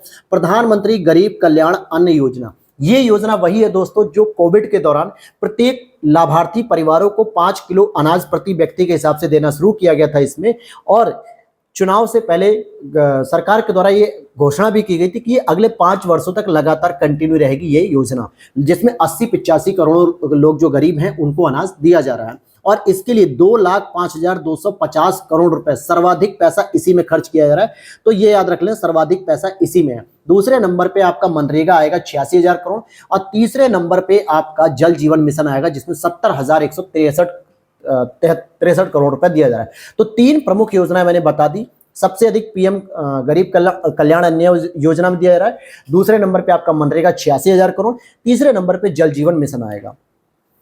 प्रधानमंत्री ग्राम सड़क योजना जो कि 4th फेज शुरू कर दिया गया 25,000 ग्रामीण बस्तियों में, तो इसके लिए 19,000 करोड़ रुपए, और प्रधानमंत्री आवास योजना जो कि गांव में दिए जाएंगे घर, तो इसमें 54,500 करोड़ रुपए दिए जा रहे हैं, इसके लिए बजट किया। इसी तरीके से कई बार पूछा जाता है कि कौन से ऐसे 3 मंत्रालय हैं या 4 मंत्रालय जिसमें सबसे अधिक पैसा दिया गया, तो हर वर्ष रटना नहीं है, सबसे अधिक हर वर्ष रक्षा मंत्रालय को ही मिलता है। इसके बाद कभी कोई मंत्रालय ऊपर आ जाता है, कभी कोई मंत्रालय नीचे चला जाता है। अगर आप देखोगे तो इस बार भी रक्षा मंत्रालय को जो पैसा दिया गया वो लगभग जो है कि 6,21,940.85 करोड़ रुपए दिया गया है, और सड़क परिवहन मंत्रालय को लगभग 2,78,000 करोड़ रुपए दिए गए हैं। रेल मंत्रालय को 2,55,393 करोड़ रुपए दिए गए हैं। तो ये तीनों ही क्रम से याद रख लेने कि ये 3 मंत्रालय है जिनको सबसे अधिक पैसे दिए गए हैं। और इसी तरीके से अब हम आगे भी बात करेंगे। तो यहाँ पर अगर आप देखोगे, क्योंकि देखो मैगजीन में जब आप पढ़ रहे होगे तो बहुत सारी चीजें आपको देखने को मिलती हैं, और बहुत सारे फैक्ट ऐसे होते हैं जो केवल रटते रह जाओगे, डाटा भर जाता है। लेकिन प्रीवियस ईयर पेपर को जब आप देखो, पीवाईक्यूज को देखो, वहां से इकोनॉमी के जो क्वेश्चन का ट्रेंड एनालिसिस आप कर पाते हो, तो वहां से समझ में आएगा कि भाई किस प्रकार से बजट के प्रश्न पूछे जाते हैं। तो स्पेशली उन्हीं चीजों पर सबसे ज्यादा फोकस इन नोट्स में किया गया है। यहां पर 2024-25 में जो बजट अनुमान में सकल कर राजस्व की बात की जा रही है कि गवर्नमेंट कह रही है कि हम कितना टैक्स का कलेक्शन कर पाएंगे, तो लगभग 38.40 लाख करोड़ रुपए के हिसाब से कलेक्शन कर पाएंगे, जबकि बजट ही पेश किया गया 48.21 लाख करोड़ का। तो लगभग जो है कि एक बहुत बड़ा अमाउंट ये लोग किसमें कलेक्ट करेंगे, राजस्व में। लेकिन राजस्व के कई सारे पैटर्न होते हैं, लेकिन उसमें जो 3 सबसे बड़े पैटर्न होते हैं हम उनकी बात करेंगे कि सबसे अधिक इनका जो कलेक्शन होता है वो इनकम टैक्स पे होता है, आयकर विभाग में। अब ये आयकर केवल उन्हें ही नहीं भरना होता है जो गवर्नमेंट सर्विसेज में होते हैं, जो आपके शॉपकीपर्स होते हैं उनका जो पर्सनल इनकम होता है, या फिर जो प्रॉपर्टी डीलर होते हैं, या जो वर्कर्स होते हैं, उन सभी को इनकम टैक्स भरना होता है अगर वो एक क्राइटेरिया को फॉलो करते हैं। तो यहाँ पे 11.87 लाख यानी कि लगभग 11.87 लाख करोड़ रुपए इनकम टैक्स कलेक्ट करेंगे लोग। और सेकंड जीएसटी की अगर हम बात करें तो 10.62 लाख करोड़ रुपए कलेक्ट करेंगे। थर्ड नंबर पे आता है आपका निगम कर, जिसको हम कॉर्पोरेट टैक्स कहते हैं, जो कंपनियों से लिया जाता है, तो लगभग 10.20 लाख करोड़ रुपए जो है कि कलेक्ट करेंगे। हालांकि केवल 3 ही नहीं है, बहुत सारे क्राइटेरिया होते हैं जिनसे ये लोग टैक्स कलेक्ट करती है गवर्नमेंट, लेकिन ये 3 मेजर सेगमेंट होता है। पूछा जाता है कि भाई टैक्स के कलेक्शन में सबसे बड़ा योगदान किसका है, इनकम टैक्स का, क्योंकि लगभग 12 लाख करोड़ रुपए यहां से आ रहा है। जीएसटी का लगभग 10.5 लाख करोड़ होता है, और निगम कर का लगभग 10.20 लाख करोड़ रुपए का टैक्स का कलेक्शन आ जाएगा। इसी तरीके से एक नई कर प्रणाली जो इस बार गवर्नमेंट ने प्रस्तावित की है, उस पर भी विचार कर लेते हैं। जो वर्तमान में चल रही है हम अभी उस पर बात नहीं कर रहे हैं, नई कर प्रणाली पे बात कर रहे हैं, जिसमें कहा गया कि अगर आपकी वार्षिक इनकम 3 लाख रुपए तक है तो आपको कोई भी टैक्स नहीं देना, यानी कि 0% टैक्स रेट होगा। इसे भी हम टैक्स रेट में काउंट करते हैं। अगर आपकी इनकम 3 लाख 1 रुपए से लेकर 7 लाख रुपए तक है तो आपको 5% तक का टैक्स देना पड़ेगा, और अगर आपकी इनकम 7 लाख 1 रुपए से लेकर 10 लाख रुपए तक है तो आपको 10% देना होगा। ठीक इसी प्रकार से 10 से 12 लाख के बीच में 15%, 12 से 15 लाख में 20%, और 15 लाख से अधिक 30%। तो आपको यह भी याद रख लेना है कि जो हमारी मैक्सिमम टैक्स रेट है वो आपकी 30 लाख रुपए, फिर आप 15 लाख से ऊपर चाहे करोड़ों रुपए भी कमाओ, आपको 30% से अधिक टैक्स नहीं देना होता है। हालांकि उसका एक अलग नियम होता है कि हम उस पर सेस वगैरह और सरचार्ज भी लगाते हैं, जो 15% तक मैक्सिमम हो सकता है टैक्स के ऊपर भी। लेकिन टैक्स की रेट की बात करें तो मिनिमम आपकी 0% आपको याद रखनी है, और मैक्सिमम आपकी 28-30% रहती है। और इसमें दो चीजें और बढ़ाई गई हैं। अगर आप लोग एम्प्लॉय होंगे, यानी कि अगर आप गवर्नमेंट सर्विस में, कई सारे एस्पिरेंट ऐसे हैं जो हमसे जुड़े हुए हैं, जो टीचिंग डिपार्टमेंट में हैं, जो सिविल सर्विसेज ऑलरेडी क्रैक हैं, कोई तहसीलदार के पोस्ट पे, कोई डीएसपी की पोस्ट पे है, तो साथ ही साथ कुछ लोग जो है कि एसआई रैंक के अधिकारी हैं, एसआई रैंक के जो पुलिस में आते हैं, तो इन लोगों को भी पता होगा, अगर वो क्लास देख रहे हैं तो इन लोगों को जब टैक्स फॉर्म पे करना होता है तो वहां पे एक स्टैंडर्ड डिडक्शन दिया जाता है, मानक कटौती, कि आपका जितना भी टैक्स बन रहा है, यानी जितनी भी आपकी टोटल इनकम है, उसमें पहले स्टैंडर्ड डिडक्शन आपको 50,000 रुपए की छूट मिल जाती थी, यानी इस पर आपका कोई टैक्स नहीं लगेगा। अब इस डिडक्शन की राशि को बढ़ा के 75,000 कर दिया गया कि अब आपको नई वाली जो टैक्स रिजीम होगी, इसमें 75,000 रुपए तक पे कोई भी टैक्स पे नहीं करना पड़ेगा। अच्छा, सब्सिडी की बात कर लेते हैं। तो सब्सिडी में गवर्नमेंट ने जो टोटल अमाउंट दिया है वो लगभग दिया है 4,28,422.67 करोड़ रुपए। ये केवल किसमें गया? 4,28,422। ये सब्सिडी के तौर पे गया 2024-25 में, जिसमें अगर आप देखोगे कि खाद्य सब्सिडी सबसे अधिक है इस अमाउंट में, लगभग 47.91%। सेकंड नंबर पे आपकी उर्वरक सब्सिडी है जो कि 38.28% है। थर्ड नंबर पे आपकी यूरिया सब्सिडी आती है 27.78%, जो इसी धनराशि के हिसाब से आप देख सकते हो। तो इसका ये प्रतिशत बांट दिया गया कि सबसे अधिक आपकी सब्सिडी फूड सब्सिडी होती है, सेकंड फर्टिलाइजर होती है और थर्ड आपकी यूरिया हो जाती है। तो यहां पर बजट से संबंधित जितनी भी इंपॉर्टेंट चीजें थी मुझे कवर करनी थी, वो सारी चीजें मैंने कवर कर ली हैं। और अब हम चलेंगे इकोनॉमिक सर्वे 2023-24 में। तो यहां पर आप देखोगे 22 जनवरी 2024 को प्रस्तुत किया गया इकोनॉमी सर्वे 2024 हेतु भारतीय अर्थव्यवस्था की जो जीडीपी बताई गई थी वो 8.2% दर्ज की गई है। लेकिन इन्होंने जो बजट पेश किया उसमें कहा कि 2024-25 में जो अनुमानित होगी वो 6.5% से लेकर 7% तक के आसपास होगी, मतलब 6.5 से 7%। अर्थात देखा जाए तो गत वर्ष की अपेक्षा हमारी जो जीडीपी रेट है वो कम हो गई, यानी कम हो गई, क्योंकि स्टेटमेंट वाइज भी प्रश्न बनते हैं आपके। अब वर्तमान मूल्यों पर अगर हम वित्त वर्ष 2024 में जीवीए की हिस्सेदारी देखते हैं ग्रॉस वैल्यू एडिशन में तीनों सेक्टर पे, तो प्राइमरी सेक्टर यानी एग्रीकल्चर पे 17.7% का योगदान है, इंडस्ट्री सेक्टर में देखें तो 27.6% का योगदान है, और सर्विस सेक्टर में अगर हम देखते हैं तो 54.7% का योगदान दिया गया है। तो ये वर्तमान मूल्यों पर वित्त वर्ष में ग्रॉस वैल्यू एडिशन का योगदान भी इसमें दिया गया है। बजट में इकोनॉमिक सर्वे में एक टर्म्स यूज किया गया था दोस्तों, टर्म आउट। हालांकि इस तरीके के जो टर्म्स जब आते हैं बजट में इकोनॉमिक सर्वे में तो यूपीएससी ऐसे प्रश्नों को ज्यादा पूछता है क्योंकि ये कॉन्सेप्ट से रिलेटेड होते हैं, लेकिन कुछ ऐसे वर्ड्स होते हैं जो बहुत चर्चा में रहते हैं तो उसके बारे में पीसीएस भी प्रश्न पूछने में पीछे नहीं हटता है। तो टर्म आउट का मतलब होता है, सिंपल सी बात कहें, कि जो आपने अल्पकालिक ऋण लिया था ना उसको दीर्घकालिक ऋण में चेंज करने के लिए जो प्रयोग किया जाता है टर्म्स, उसी को हम टर्म आउट कहते हैं। सिंपल सी बात है, आपने कोई अल्पकालिक ऋण लिया हुआ 1 या 2 साल के लिए, लेकिन आप अगर उसे लॉन्ग टर्म के लिए कन्वर्ट करते हो तो आपकी टैक्स रेट चेंज हो जाएगी, ड्यूरेशन चेंज हो जाएगी, परसेंटेज चेंज हो जाएगी, ईएमआई चेंज हो जाएगी, और ये दीर्घकालिक टर्म में कन्वर्ट हो जाती है। तो इसी के लिए हम टर्म आउट वर्ड का प्रयोग करते हैं। साथ ही साथ वर्ल्ड बैंक ने हमें लॉजिस्टिक परफॉर्मेंस इंडेक्स 2023 में भारत को 38 रैंक दी है कि पूरे विश्व में 38वां स्थान रखता है भारत, जो अपने यहाँ लॉजिस्टिक परफॉर्मेंस इंडेक्स में धीरे धीरे ग्रो कर रहा है। लॉजिस्टिक का मतलब हो गया कि हम उद्योग के लिए जो बेसिक आधारभूत संरचना होती है, जो सुविधाएं होती है, वो प्रदान करने में कितने सक्षम है, तो हम दुनिया के 38वें नंबर पे आते हैं। और इसी तरीके से अगर हम बात करें कि बजट का व्यय और घटक क्या होता है, मतलब कि कहां कहां पे हम अपने बजट का पैसा व्यय करेंगे 2024-25 में, तो देखोगे 21% तो हम लगभग करों शुल्कों में राज्यों की जो हिस्सेदारी होती है वो देते हैं, सबसे अधिक यहीं पे हम आवंटन करते हैं। सेकंड नंबर पे हम 19% ब्याज अदायगी करते हैं, जो हमने वर्ल्ड बैंक से, डब्ल्यूटीओ से, या फिर आपका इंटरनेशनल जो मॉनेटरी फंड होते हैं, या फिर एडीबी बैंक हो गई, एशियन डेवलपमेंट बैंक जिसे हम कहते हैं, अलग अलग संस्थाओं से जो हमने वैश्विक स्तर पे जो ऋण लिए होते हैं उन ऋणों पे हम ब्याज भी दे रहे होते हैं। तो ब्याज अदायगी में सेकंड नंबर पे हम सबसे अधिक अपने बजट का खर्च कर रहे हैं। और 16% के आसपास केंद्रीय क्षेत्र की जितनी भी योजनाएं हैं, सेंट्रली स्पॉन्सर्ड स्कीम, उनमें भी पैसा दिया जा रहा है। हालांकि और भी इनके छोटे छोटे क्राइटेरिया हैं, लेकिन 3 महत्वपूर्ण जो मद होती है जहां पर हम सबसे अधिक व्यय करते हैं वो चीज मैंने बता दी। और सबसे अधिक हमें जो प्राप्ति होती है 2024-25 में वो कहां से होगी, तो सबसे पहले होगी 27% उधार और देयताओं से होगी, यानी जो हम उधार लेते हैं विभिन्न प्रकार की जो इंटरनेशनल ऑर्गेनाइजेशन होते हैं उनमें, या फिर हमारी जो लायबिलिटीज होती है उनमें।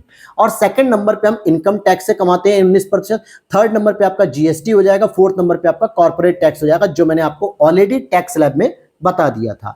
तो ये यहां तक हमने इकोनॉमी सर्वे और बजट को कंप्लीट किया है। अब आप लोगों का क्वेश्चन भी आएगा, सर इकोनॉमी सर्वे के पीछे के बहुत सारे वन लाइनर फैक्ट आपने मिस कर दिए हैं।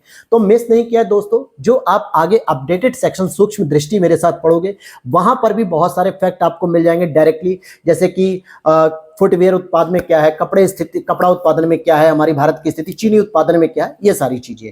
साथ ही साथ नेशनल, इंटरनेशनल और अलग अलग पॉइंट पे भी मैंने इसको कवर किया है। और भी अगर आप डिटेल जानना चाहते हो इसकी, तो आप मेरी प्लेलिस्ट में जाइए यूट्यूब चैनल पे, और वहां पे मैंने परीक्षा वाणी की आर्थिकी जो मैगजीन थी उसमें 4 से 5 क्लासेस दिए, जिसमें मिनरल्स के बारे में, एग्रीकल्चर के बारे में दिया हुआ है, बागवानी फसलों के बारे में दिया हुआ है, फॉरेस्ट रिपोर्ट के बारे में दिया हुआ है। वहां पर भी उन सभी चीजों को डिस्कस किया गया है, तो आप वहां पर भी उन क्लासेस को देख सकते हो। अब आते हैं हम एक नए टॉपिक पे, उन्नति योजना। उन्नति की अगर हम फुल फॉर्म की बात करें तो उत्तर पूर्व ट्रांसफॉर्मेटिव इंडस्ट्रियलाइजेशन स्कीम 2024। सीधी भाषा में कहूं तो ये नॉर्थ ईस्ट के जो राज्य है हमारे, जिसमें आपके सिक्किम हो गया, असम, मिजोरम, त्रिपुरा, नागालैंड, मेघालय, इनके डेवलपमेंट को लेकर जो है कि ये प्रधानमंत्री मोदी जी की अध्यक्षता में कैबिनेट ने 7 मार्च 2024 को इस योजना को मंजूरी दी। तो आपसे सीधा प्रश्न बन जाएगा कि पूर्वोदय योजना में निम्नलिखित में से कौन से राज्य शामिल है, कौन से नहीं, या फिर उन्नति योजना भारत के किन राज्यों के लिए प्रमुखता रूप से दी गई है, तो ये नॉर्थ ईस्ट के राज्यों के लिए दी गई है। और ये योजना लगभग 10 वर्षों तक चलेगी। 9 मार्च 2024 से शुरू होकर 8 मार्च 2024 तक 34 तक लागू रहेगी, लगभग 10 साल। और यह योजना वाणिज्य उद्योग मंत्रालय द्वारा राज्यों के सहयोग से कार्यान्वित की जाएगी। इसी तरीके से पीएम स्वनिधि योजना दोस्तों, जिसको हम लोग स्ट्रीट वेंडर योजना भी कहते हैं, जो आपके आत्मनिर्भर भारत अभियान, आत्मनिर्भर भारत योजना जो शुरू की गई थी, 20 लाख करोड़ का पैकेज जो दिया गया था कोविड के दौरान, उसी दौरान प्रधानमंत्री स्वनिधि योजना को भी शुरू किया गया था। ये स्पेशली जो रेहड़ी पटरियों पे जो अपनी दुकानें लगाते हैं गलियों में, रोडों पे, सड़कों के किनारे किनारे, इनके लिए 10,000 रुपए तक का एक लोन देने की व्यवस्था की गई थी। स्ट्रीट वेंडर भी इनको कहा जाता है, स्ट्रीट वेंडर, गलियों में रहने वाले वेंडर। तो यहाँ पर बहुत सारे राज्यों ने अलग अलग लेवल से इनकी सहायता की, बहुत सारे अलग अलग जो है कि बैंकों ने भी इनकी सहायता की, इनको लोन दिए, समय समय पर सारी सुविधाएं इनको प्रोवाइड की। तो इसी कैटेगरी में पीएम स्वनिधि के प्रदर्शन को ध्यान में रखते हुए पुरस्कार श्रेणी भी डिवाइड की गई है कि इनको पुरस्कार दिए गए राज्यों को। बात करेंगे तो 1 जून 2020 को ये पीएम स्वनिधि योजना को शुरू किया गया था। पुरस्कार श्रेणी की बात करेंगे तो सर्वोत्तम प्रदर्शन करने वाले जो राज्य थे, रैंक 1 में मध्य प्रदेश आएगा, रैंक 2 में आपका आंध्र प्रदेश आएगा, जो सब सर्वश्रेष्ठ इन्होंने प्रदर्शन किया था। लेकिन अगर हम बात करें एक्सीलेंस परफॉर्मेंस, अर्थात कि उत्कृष्ट प्रदर्शन के लिए जो विशेष पुरस्कार दिया गया, उसमें रैंक फर्स्ट में आपका महाराष्ट्र आता है और रैंक सेकंड में आपका यूपी आता है। तो यूपी को कौन सी श्रेणी में दिया गया पीएम स्वनिधि में? उत्कृष्ट प्रदर्शन हेतु विशेष पुरस्कार इसमें दिया गया। साथ ही साथ सर्वोत्तम प्रदर्शन करने वाली जो यूएलबीज हैं, यूएलबी का मतलब होता है अर्बन लोकल बॉडीज, जिसको हम लोग स्थानीय निकाय भी बोलते हैं, पंचायती राज बोल सकते हो, नगर निगम बोल सकते हो, नगर पालिका बोल सकते हो। यहां पर डिस्ट्रिक्ट लेवल पर कौन कौन सी अर्बन लोकल बॉडीज थी जिन्होंने सबसे अधिक इसको बेनिफिट दिया? तो रैंक 1 ऑल ओवर इंडिया की मैं बात कर रहा हूं, रैंक 1 पे आपके वाराणसी और झांसी दोनों ही शामिल है। ये दोनों जिले की जो लोकल बॉडीज थी, जिसमें ग्राम पंचायत कह सकते हो, जिला पंचायत कह सकते हो, नगर पालिका कह सकते हो, नगर निगम कह सकते हो, इन्होंने पीएम स्वनिधि योजना का बहुत अच्छे से क्रियान्वयन किया। और यहाँ के जो स्ट्रीट वेंडर थे, गलियों में बेचने वाले, रेहड़ी पटरियों पे जो दुकानें लगाते थे, इनको बहुत योगदान दिया। सेकंड नंबर पे आप देखोगे काकीनाडा आता है, जो कि आंध्र प्रदेश का स्थित है। तो हमारे यूपी के लिए 3 महत्वपूर्ण पॉइंट मैंने आपको बता दिए इस योजना से, तो पुरस्कार याद रख लेना और योजना को भी याद रख लेना कब शुरू किया गया। अब आगे चलते हम लोग और आगे बात करेंगे, यहाँ पे 16वें वित्त आयोग की बात करेंगे। तो यहां पर अब हम लोग पढ़ेंगे आपका 16वां जो वित्त आयोग का गठन हो चुका है। 31 दिसंबर 2023 को 16वें वित्त आयोग का गठन किया गया, जिसके अध्यक्ष कौन होंगे? कोलंबिया विश्वविद्यालय के प्रोफेसर डॉक्टर अरविंद पनगड़िया जी। इनके बारे में एक जानकारी है कि ये 2015 में जब पहली बार नीति आयोग का गठन किया गया था, तो नीति आयोग के पहले उपाध्यक्ष थे। वर्तमान में नीति आयोग के जो उपाध्यक्ष है वो सुमन बेरी जी है। अच्छा, इसमें अगर आप देखो कि 16वें वित्त आयोग के एक तो अध्यक्ष हो गए, और वित्त आयोग के आपको पता है कि 4 अन्य सदस्य भी होते हैं, जिसमें ऋत्विक रंजन पांडे जी को, अच्छा, ये 16वें वित्त आयोग के सचिव नियुक्त किए गए। तो अध्यक्ष अलग हो गए, सचिव अलग हो गए, और 4 अन्य सदस्य भी होते हैं। हालांकि 1 अप्रैल 2026 से शुरू होने वाले 5 वर्षों की अवधि को आच्छादित करते हुए 31 अक्टूबर 2025 तक इसे अपनी रिपोर्ट को उपलब्ध कराना है। अब भाई 2026 से आप 5 साल अगर जोड़ोगे तो 2026 भी होगा, 27 भी होगा, 28 भी होगा, 29 भी होगा और 30 भी होगा। इन 5 सालों के लिए क्या आगे की स्ट्रेटजी होनी चाहिए भारत सरकार की, इसको लेकर वित्त आयोग क्या करेगा? अपनी रिपोर्ट उपलब्ध कराएगा। और कब तक करानी? इसे 31 25 अक्टूबर 2025 तक, यानी आज से भी अगर हम देखें तो 1 साल तक अभी इसे मौका और है कि ये अपनी उपलब्ध करा सकता है रिपोर्ट। अब यहाँ पर अगर हम लोग देख लेते हैं कि आयोग के जो अन्य 4 सदस्य हैं उनमें कौन कौन है, अगर आपको सदस्य भी पता होना चाहिए तो यहाँ पर आप देखोगे अजय नारायण झा जो कि एक पूर्णकालिक सदस्य हैं, साथ ही साथ एनी जॉर्ज मैथ्यू ये भी पूर्णकालिक सदस्य हैं, मनोज पांडा जी ये भी पूर्णकालिक सदस्य हैं। तो ये तो हो गए 3 पूर्णकालिक सदस्य, लेकिन डॉक्टर सौम्या कांति घोष ये एक अंशकालिक सदस्य हैं। तो 4 सदस्य ये हो गए और अध्यक्ष की मैंने बात बता ही दी कि कौन हमारे अध्यक्ष बन चुके हैं। अब बात करेंगे नेक्स्ट टॉपिक की, आवधिक श्रम बल सर्वेक्षण वार्षिक रिपोर्ट, जो आपकी पीरियोडिक जो लेबर फोर्सेस जो होती है इसका जो सर्वे आता है उसकी हम बात करें तो 23 सितंबर 2023-24 को सांख्यिकी एवं कार्यक्रम कार्यान्वयन मंत्रालय, जिसको इन शॉर्ट हम लोग मॉस्पी भी बोल देते हैं कुछ इस तरीके से, ठीक है, इसके द्वारा आवधिक श्रम बल सर्वेक्षण PLFS periodic labour force survey वार्षिक रिपोर्ट जुलाई 2023 से लेकर जून 2024 के बीच की आंकड़े जारी किए गए। तो ये क्या मतलब हुआ, 23 सितंबर को जारी हुआ, जिसमें जो आंकड़े दिए गए हैं जुलाई 2023 से लेकर जून 2024 तक के पूरे आंकड़े इसमें कवर किए गए। इसमें 15 वर्ष और उससे अधिक उम्र के लोगों के लिए श्रम बल प्रतिभागी दर LFPR 60.1% है। 14 वर्ष को क्यों नहीं लिया गया, क्योंकि आपको पता है कि 6 से लेकर 14 वर्ष तक के बच्चों का फंडामेंटल राइट है आर्टिकल नंबर 21A के तहत कि उनको क्या मिलनी चाहिए, एजुकेशन मिलनी चाहिए, प्राइमरी एजुकेशन जो होती है उनकी निःशुल्क शिक्षा होती है। फिर 15 वर्ष से या उससे ऊपर के अधिक लोगों को हम वर्किंग में काउंट करने लगते हैं। तो ये आपने समझ लिया कि 15 वर्ष या उससे अधिक के जो उम्र के लोग हैं उनके लिए जो श्रम बल प्रतिभागी दर है वर्तमान में वो कितनी है, 60.1% है। और पुरुष और महिला के लिए जो अलग अलग अगर हम बात करें तो पुरुषों के लिए 78.8% है और महिलाओं के लिए 41.7% है, 47 सॉरी, यहाँ पे 47 लिखा हुआ, ये इतनी हो जाएगी। अब अगर हम बात करते हैं और बातों की तो महिलाओं के लिए जो LFPR है वो पिछले वर्ष की अपेक्षा 37% से बढ़ के 41.7% हो गई है अकेले महिलाओं की श्रम बल भागीदारी। पुरुषों का भी बढ़ा है, 78.5 से बढ़कर 78.8% के आसपास ही बढ़ा है। सभी उम्र के लोगों के लिए अगर हम सामान्य स्थिति में बेरोजगारी दर की बात करें 2023-24 में तो ग्रामीण और शहरी में 3.2 व्यक्ति हैं, अर्थात ये माना जा रहा है कि 100 में से केवल 3.2% व्यक्ति केवल बेरोजगार हैं। सर्वाधिक बेरोजगारी की बात करो तो गोवा में है 8.50, जिसको आप बहुत कूल सिटी कहते हो, बहुत कूल स्टेट कहते हो ना, वहां पे सबसे अधिक बेरोजगारी है। और सबसे कम बेरोजगारी मध्य प्रदेश में 0.9%। यूपी और बिहार दोनों के लिए जो बेरोजगारी दर्ज की गई वो 3.3% दर्ज की गई, इक्वल डेटा है दोनों के लिए। यहां पर अब हम आगे देखते हैं यहाँ पर कि NABFID जो कि सार्वजनिक वित्तीय संस्थान के रूप में अधिसूचित किया गया 10 सितंबर 2024 को कॉर्पोरेट कार्य मंत्रालय भारत सरकार के द्वारा national bank for financing infrastructure and development, जिसको हम लोग इन शॉर्ट कहते हैं NABFID, को एक सार्वजनिक वित्तीय संस्थान पब्लिक फाइनेंशियल इंस्टीट्यूशन के रूप में अधिसूचित कर दिया गया है। और ये RBI के परामर्श से ऐसा किया गया है। और इससे क्या होगा, इस कदम से जो बुनियादी ढांचा की जो परियोजनाएं होती हैं इनको फंडिंग करने के लिए बैंक की क्षमता में वृद्धि हो सकेगी कि बैंकों के पास और भी पैसा आ सकेगा। और इसी को अगर हम बात करें कि NABFID जो एक विशेष विकास वित्त संस्थान है, इसकी स्थापना 2021 में की गई। कब की गई थी इसकी स्थापना? 2021 में। और इस संस्थान के विकासात्मक तथा वित्तीय दोनों ही उद्देश्य हैं। कैसे उद्देश्य हैं? विकासात्मक भी यानी कि डेवलपमेंट को भी ध्यान में रखेगा और फाइनेंशियल भी, दोनों को ध्यान में रखेगा। फेस की बात कर लेते हैं। फेस क्या होता है दोस्तों? अगस्त 2024 में RBI के द्वारा फेस यानी कि फिनटेक एसोसिएशन, यहां पे पूरा पढ़ लेते हैं फिर से। देखो फेस की बात करें तो सबसे पहले RBI ने जारी किया इसको कि fintech association for consumer empowerment को, अर्थात फिनटेक क्षेत्र में स्वनियामक संगठन, self regulatory organization in the fintech sector, जिसे हम लोग SROFT के रूप में मान्यता दे दी गई है। तो फेस कुछ और नहीं है बल्कि फिनटेक एसोसिएशन के रूप में है और ये RBI के द्वारा शुरू किया गया। मौद्रिक नीति, मॉनेटरी पॉलिसी पे जो RBI ने अपने जो पेपर पब्लिश किए, अर्थात कि जो बताया कि क्या क्या मॉनेटरी पॉलिसी के आंकड़े हैं, तो 2024-25 के लिए अगर हम बात करें 8 अगस्त 2024 को RBI के गवर्नर शक्तिकांत दास जी की अध्यक्षता वाली मॉनेटरी पॉलिसी कमेटी के द्वारा मौद्रिक नीति का एक वक्तव्य जारी किया गया, जिन्होंने कुछ रेट के वगैरह में कुछ चेंजेस किए कि नहीं किए, इसको पढ़ते हैं। तो चल निधि समायोजन सुविधा, जिसको हम लोग कहते हैं लिक्विडिटी एडजस्टमेंट फैसिलिटी, ठीक है, इसके अंतर्गत आपकी जो रेपो रेट आती है उसको पहले की तरह ही 6.50% रखा गया। रेपो रेट क्या होती है? ये वो रेट होती है जिससे बैंक आरबीआई से क्या लेती है, लोन लेती है, आरबीआई से पैसे लेती है और फिर उसी पैसे को आम पब्लिक में लोन के रूप में बांटती है। जब बैंक को ही 6.5% पे मिल रहा है तो बाकी उसके बाद वो अपनी कन्वर्जन कॉस्ट वगैरह बहुत सारी चीजों को ऐड करने के बाद ही, प्रॉफिट को ऐड करने के बाद ही आपको 11%, 11.5%, 12% तक पे लोन देती है। तो ये वो रेट अगर जब कम होती है आरबीआई की तरफ से, तभी तो हमें भी जाके जो है कि कुछ पैसा सस्ता मिलता लोन का, लेकिन ऐसा नहीं हुआ, तो अपरिवर्तित रखा गया है।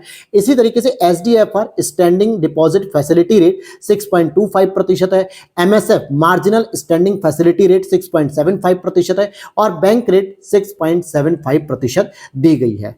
साथ ही साथ अगर हम बात करते हैं कि सीआरआर एसएलआर, सीआरआर आपका 4.50% है जो आरबीआई के पास जमा होता है, एसएलआर जो कि बैंक अपने पास खुद रखता है वो 18% है और एसएलआर पे मैं आपको एक बोनस पॉइंट बताता हूं कि ब्याज भी मिलता है, जबकि यहां पर आप देखोगे कि सीआरआर पे ब्याज नहीं मिलता। ये प्रश्न भी डायरेक्टली एग्जाम में बन जाता है।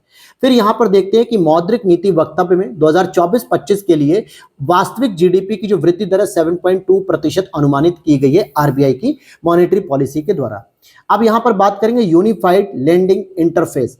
अगस्त 2024 में आरबीआई के गवर्नर शक्तिकांत दास जी के द्वारा एक नए digital platform unified lending interface को जारी करने की घोषणा की गई। इसमें क्या होगा, जो ऋण देने की प्रक्रिया होगी उसे और सरल बनाया जाएगा। ये यूएलआई इसीलिए शुरू किया गया, जिसमें क्या हो जाएगा, सिंपल सी बात है कि जो ऋणदाताओं हेतु ऋण स्वीकृति में तेजी लाने के लिए भूमि रिकॉर्ड जैसी जानकारियों तक पहुंच होना आसान हो जाएगी। जैसे कई बार होता है कि लोग क्या होते हैं, अपनी जमीन पे, अपनी प्रॉपर्टी पे क्या करते हैं, कहीं ना कहीं लोन लेते हैं बैंक से। तो जो ऋणदाता होते हैं, जो बैंक होते हैं, उनके पास एक सुविधा मिल जाएगी कि आप इजिली किसी भी बैंक, मतलब किसी भी पब्लिक प्रॉपर्टी वगैरह या जो व्यक्ति की पर्सनल प्रॉपर्टी, उसकी जानकारी ले सकते हो कि वो उसके नाम पे है कि नहीं, तभी आप उसे कोलेटरल के रूप में रखिए। अब यहां आगे देखते हैं पारिवारिक उपभोग व्यय सर्वेक्षण की बात करें 2022-23 में, तो 7 जून 2024 को मॉस्पी भारत सरकार के द्वारा पारिवारिक उपभोग व्यय सर्वेक्षण 2022-23 जारी किया गया, जिसमें अगस्त 2022 से लेकर जुलाई 2023 के बीच में यह बताया गया कि एक परिवार के उपभोग करने पे जो व्यय किया जा रहा है उसकी रिपोर्ट की बात की जा रही है। इन्होंने ये बताया, अगर हम बात करें कि HCES का आयोजन राष्ट्रीय प्रतिदर सर्वेक्षण कार्यालय NSSO के द्वारा प्रत्येक 5 वर्ष में किया जाता है और जिसके लिए बेस ईयर रखा गया 2011-12। तो ये जो आपका जो पब्लिक किया जाता है पारिवारिक उपभोग व्यय सर्वेक्षण, इसको सामान्यतः NSSO 5 वर्ष में एक बार जो है कि शुरू करता है और इस तरीके से बेस ईयर इसका 2011-12 हो जाता है। यहां पर अगर हम देखें तो 2011-12 की कीमतों के आधार पर ग्रामीण क्षेत्रों में वृद्धि देखने को मिली 40%, जबकि शहरी क्षेत्रों में 33% की वृद्धि देखने को मिली है। लोगों के व्यय करने की क्षमता बढ़ रही है, गांव में भी बढ़ी है, शहरों में भी बढ़ी है। इसका मतलब है कि कहीं ना कहीं लोगों के अब पर कैपिटा इनकम में वृद्धि देखने को मिल रही है। प्रवाह पोर्टल की बात करेंगे दोस्तों। प्रवाह पोर्टल जो कि 28 मई 2024 को आरबीआई के गवर्नर शक्तिकांत दास जी ने आरबीआई के प्रवाह की फुल फॉर्म की बात करें तो platform for regulatory application validation and authorization portal का शुभारंभ किया। तो ये पोर्टल की फुल फॉर्म है कि platform for regulatory application validation and authorisation.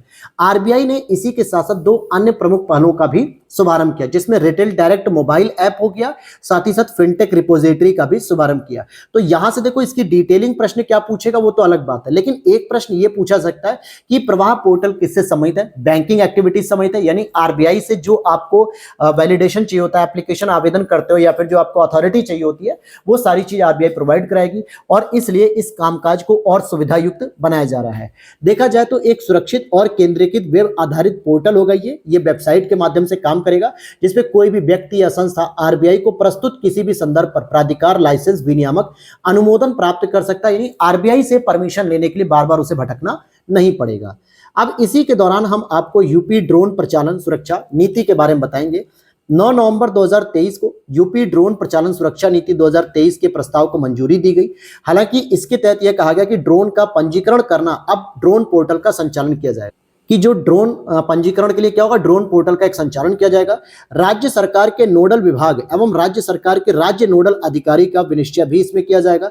जनपद स्तर पर नोडल अधिकारी की नियुक्ति व इसके पर्यवेक्षण जनपद व राज्य समितियों का गठन भी किया जाएगा और इसके लागू होने पर प्रदेश में अब बिना अनुमति के कोई भी ड्रोन नहीं उड़ा सकेगा। चाहे वो आपके ड्रोन से आप किस खेतों में जो है कि खाद वगैरह छिड़काव कर रहे हो या फिर उस ड्रोन से आप किसी शादी पार्टी बर्थडे का आप वीडियो रिकॉर्ड कर रहे हो, लेकिन अब ड्रोन को आपको उड़ाने के लिए क्या करना होगा, अनुमति लेनी होगी और अनुमति से संबंधित आपको ड्रोन का पंजीकरण कराना अनिवार्य है। साथ ही साथ अपने नियरेस्ट जो थाना होगा, आपका पुलिस स्टेशन होगा, वहां पे आपको ड्रोन के संबंध में पूरी जानकारी दर्ज करा देनी होगी पहले ही पुलिस रिकॉर्ड में कि सर मैंने अपने जो है कि बिजनेस के लिए या फिर मैं खेतों में खादों का छिड़काव करने के लिए या फिर आपकी जो पब्लिक प्रॉपर्टी पे कोई वीडियोस वगैरह शूट करनी होती है उससे रिलेटेड मैं ड्रोन का संचालन करूंगा, जिसकी कंप्लीट जानकारी आपको देनी पड़ेगी नियरेस्ट पुलिस स्टेशन में। बात करेंगे भारत का पहला यूपीआई एटीएम की बात करें तो यहां आप देखोगे कि सितंबर 2023 में जापान की स्थित हिटाची लिमिटेड एक कंपनी है जिसके अंतर्गत हिटाची पेमेंट सर्विसेज के द्वारा भारत के पहले यूपीआई एटीएम का अनावरण किया गया। अभी जो आपको एटीएम मिलता है वो बैंक के डेबिट कार्ड या क्रेडिट कार्ड होते हैं, यूपीआई एक डिजिटल प्लेटफॉर्म के रूप में काम करता है, लेकिन अब यूपीआई से रिलेटेड आपको एटीएम कार्ड भी प्रोवाइड किया जाएगा।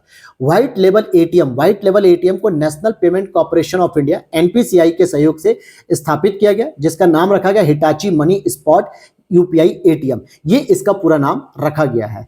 व्हाइट लेवल एटीएम जो कि व्हाइट लेवल एटीएम्स का संचालन और गैर बैंकिंग संस्थाओं के द्वारा किया जाएगा, जिसको हम लोग एनबीएफसी भी बोलते हैं। इसके बाद अगर आप देखोगे यहाँ पे कि यूपीआई एटीएम कार्ड रहित नकदी निकासी की सुविधा प्रदान करेगा, जिससे भौतिक कार्ड की आवश्यकता समाप्त हो जाएगी। यानी आप जो अपने पॉकेट में डेबिट कार्ड क्रेडिट कार्ड लेकर चलते हो वो सारी सुविधाएं समाप्त हो जाएंगी, केवल आपको यूपीआई एटीएम से कार्ड रहित यानी कार्ड की जरूरत भी नहीं है तब भी आप अमाउंट निकाल पाओगे। अब चलते हैं प्रमुख फसलों का उत्पादन जो कि अंतिम अनुमान 2023-24 का है। 25 सितंबर 2024 को 2023-24 के प्रमुख फसलों खरीफ, रबी और जायद के उत्पादन के अंतिम अनुमान जारी किए गए जो इस वर्ष के हैं। हालांकि इससे पहले मैंने परीक्षावाणी की आर्थिकी में आपको जून में जो पब्लिश किए गए थे उसके मैंने आंकड़े पढ़ाए थे, जिसमें खरीफ फसल 2024 का था और 23 वाला जो है कि रबी की फसल थी। लेकिन अब ये लेटेस्ट आंकड़े क्योंकि हर 3 महीने पर ये आंकड़े पब्लिश किए जाते हैं तो आपको अपडेट होना पड़ेगा। इन आंकड़ों के अकॉर्डिंग 2023-24 में अंतिम अनुमान के रूप में कुल खाद्यान्न जो उत्पादित हुआ है वो 3,322.98 लाख टन अनुमानित किया गया है, जो कि पिछले वर्ष कितना था 3,296.87 लाख टन था। और इसमें भी अगर आप चावल का उत्पादन देखोगे दोस्तों तो 23-24 में चावल का कुल उत्पादन 1378.25 लाख टन है अनुमानित है, जो कि पिछले वर्ष 1357.55 लाख टन था। ठीक है, और अगर आप गेहूं का उत्पादन देखोगे तो 1132.92 लाख टन अनुमानित है इस बार, जो पिछले वर्ष की अपेक्षा 27.38 लाख टन अधिक है। इसी तरीके से 23-24 में अंतिम अनुमान में श्री अन्न का उत्पादन जो मोटे अनाज होते हैं वो 175.72 लाख टन अनुमानित है। सोयाबीन का उत्पादन 130.62 लाख टन और रेपसीड और सरसों का उत्पादन 132.59 लाख टन अनुमानित है। तो ये अनुमानित होती है, ये लेटेस्ट रिपोर्ट आई हुई है। स्पाइस सीड की बात करें 4 सितंबर 2024 को वाणिज्य उद्योग मंत्रालय के तहत मसाला बोर्ड भारत सरकार यानी भारत स्पाइस बोर्ड इंडिया द्वारा एक परिवर्तनकारी योजना स्पाइस सीड जिसको हम लोग बोल सकते हैं सस्टेनेबिलिटी इन spice sector through progressive innovative collaboration और इंटरवेंशन फॉर एक्सपोर्ट डेवलपमेंट शुरू किया गया है इसको। तो ये योजना शुरू की गई जिसमें क्या होगा कि स्पाइसेड एक बहुआयामी योजना जो भारत के मसाला उद्योग को बढ़ावा देने की, किसानों की आजीविका में सुधार लाने और मसाला उत्पादन प्रसंस्करण निर्यात में वैश्विक अग्रणी भूमिका के रूप में भारत की स्थिति को मजबूत करेगा। तो कुल मिला के मसाले से संबंधित ही और कुछ है नहीं। एग्रीश्योर फंड की बात करते हैं। अगर हम यहां पर देखते हैं कि 3 सितंबर 2024 को केंद्रीय कृषि व किसान कल्याण तथा ग्रामीण विकास मंत्री शिवराज सिंह चौहान के द्वारा कृषि क्षेत्र हेतु नई दिल्ली में एग्रीश्योर योजना का शुभारंभ किया गया। तो ये भी बात सही है, किसने शुरू किया ये देखो, केंद्रीय कृषि और किसान कल्याण मंत्रालय इनको मिला है तथा ग्रामीण विकास मंत्री दोनों ही मंत्रालय इनको दे दिए गए। ये भी भाजपा के एक बहुत प्रमुख नेता थे, मतलब नेता हैं अभी भी, और साथ में मुख्यमंत्री के रूप में इन्होंने मध्य प्रदेश की 3 बार लगातार कार्यकाल को संभाला है। इनके द्वारा नई दिल्ली में एग्रीश्योर योजना का शुभारंभ किया गया, जिसका फुल फॉर्म हो जाएगा agri fund for startup rural enterprises, यानी एक तरीके से स्टार्टअप जो एग्रीकल्चर से रिलेटेड है उनके लिए फंड की व्यवस्था की जाएगी। तो एग्रीश्योर को कृषि और ग्रामीण स्टार्टअप इकोसिस्टम में विकास और नवाचार को बढ़ावा देने के लिए डिजाइन किया गया है। नेक्स्ट देखते हैं कृषि अवसंरचना कोष वित्त पोषण सुविधा का विस्तार। 28 अगस्त 2024 को प्रधानमंत्री नरेंद्र मोदी जी की अध्यक्षता में कृषि अवसंरचना कोष एग्रीकल्चर इंफ्रास्ट्रक्चर फंड AIF के विस्तार हेतु वित्त पोषण सुविधा को मंजूरी दे दी गई, जो पहले से ही चला आ रहा है लेकिन उसमें और भी फंडिंग बढ़ाई गई है। और AIF योजना के दायरे का विस्तार करने के लिए कई उपायों की घोषणा की गई, जिसमें 3 प्रमुख आपको देखने को मिलेगा। कौन कौन सा देखने को मिलेगा? व्यवहारिक कृषि परिसंपत्तियां, एकीकृत प्रसंस्करण परिसंपत्तियां और PM कुसुम घटक ए। तो ये 3 योजनाएं भी इसमें शामिल की गई। हालांकि 1 लाख करोड़ रुपए के इस कृषि अवसंरचना कोष की घोषणा वित्त मंत्री निर्मला सीतारमण जी के द्वारा 15 मई 2020 में ही की गई थी, कोविड के दौरान की गई थी, और जबकि इसकी शुरुआत प्रधानमंत्री जी के द्वारा 8 जुलाई 2020 को की गई थी। तो ये पहले से ही चला आ रहा, कोई अभी नया नहीं है, लेकिन हाँ, ये आप कह सकते हो कि ये पहले से ही चल रहा था, अब इसका विस्तार कर दिया गया। अब बात करेंगे MSP की, जो कि खरीफ फसलों के लिए जो MSP दी गई है। 19 जून 2024 को प्रधानमंत्री मोदी जी की अध्यक्षता में आर्थिक मंडलों की मंत्रिमंडलीय समिति, जिसको हम लोग CCEA बोलते हैं, इसके द्वारा विपणन खरीफ फसलों हेतु मिनिमम सपोर्ट प्राइस में वृद्धि को मंजूरी दे दी गई है। तो खरीफ फसलों के लिए जो MSP है वो आपको डायरेक्ट याद करना है।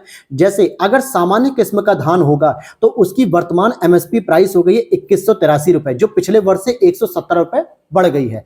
और धान अगर ग्रेड A की बात करें तो ये हमेशा 20 रुपए ज्यादा होता है, तो इसकी प्राइसिंग हो गई 2203 रुपए, जो कि ये भी पिछले वर्ष की अपेक्षा 170 रुपए वृद्धि दिखाता है। तूर या अरहर की दाल कहते हैं, जो कि भारत में सबसे अधिक खाई जाने वाली दाल होती है, इसकी अगर हम MSP की बात करें, वेट दोस्तों थोड़ा सा यहाँ पे गड़बड़ हो गया। देखिए वर्तमान में जो 24-25 का MSP वो 2300 रुपए हो गया, यानी 170 रुपए की वृद्धि हुई है। और यहाँ पे धान ग्रेड A में भी 2320 रुपए हो गया, जो कि 2203 रुपए होता था, 170 रुपए की वृद्धि हुई। ये उल्टा हो गया थोड़ा सा, वर्तमान में हमें तो ये 24-25 पढ़ना है। तूर या अरहर में अगर आप देखोगे 7000 से बढ़ा के लगभग 550 रुपए की वृद्धि की गई है, 7550 रुपए किया गया।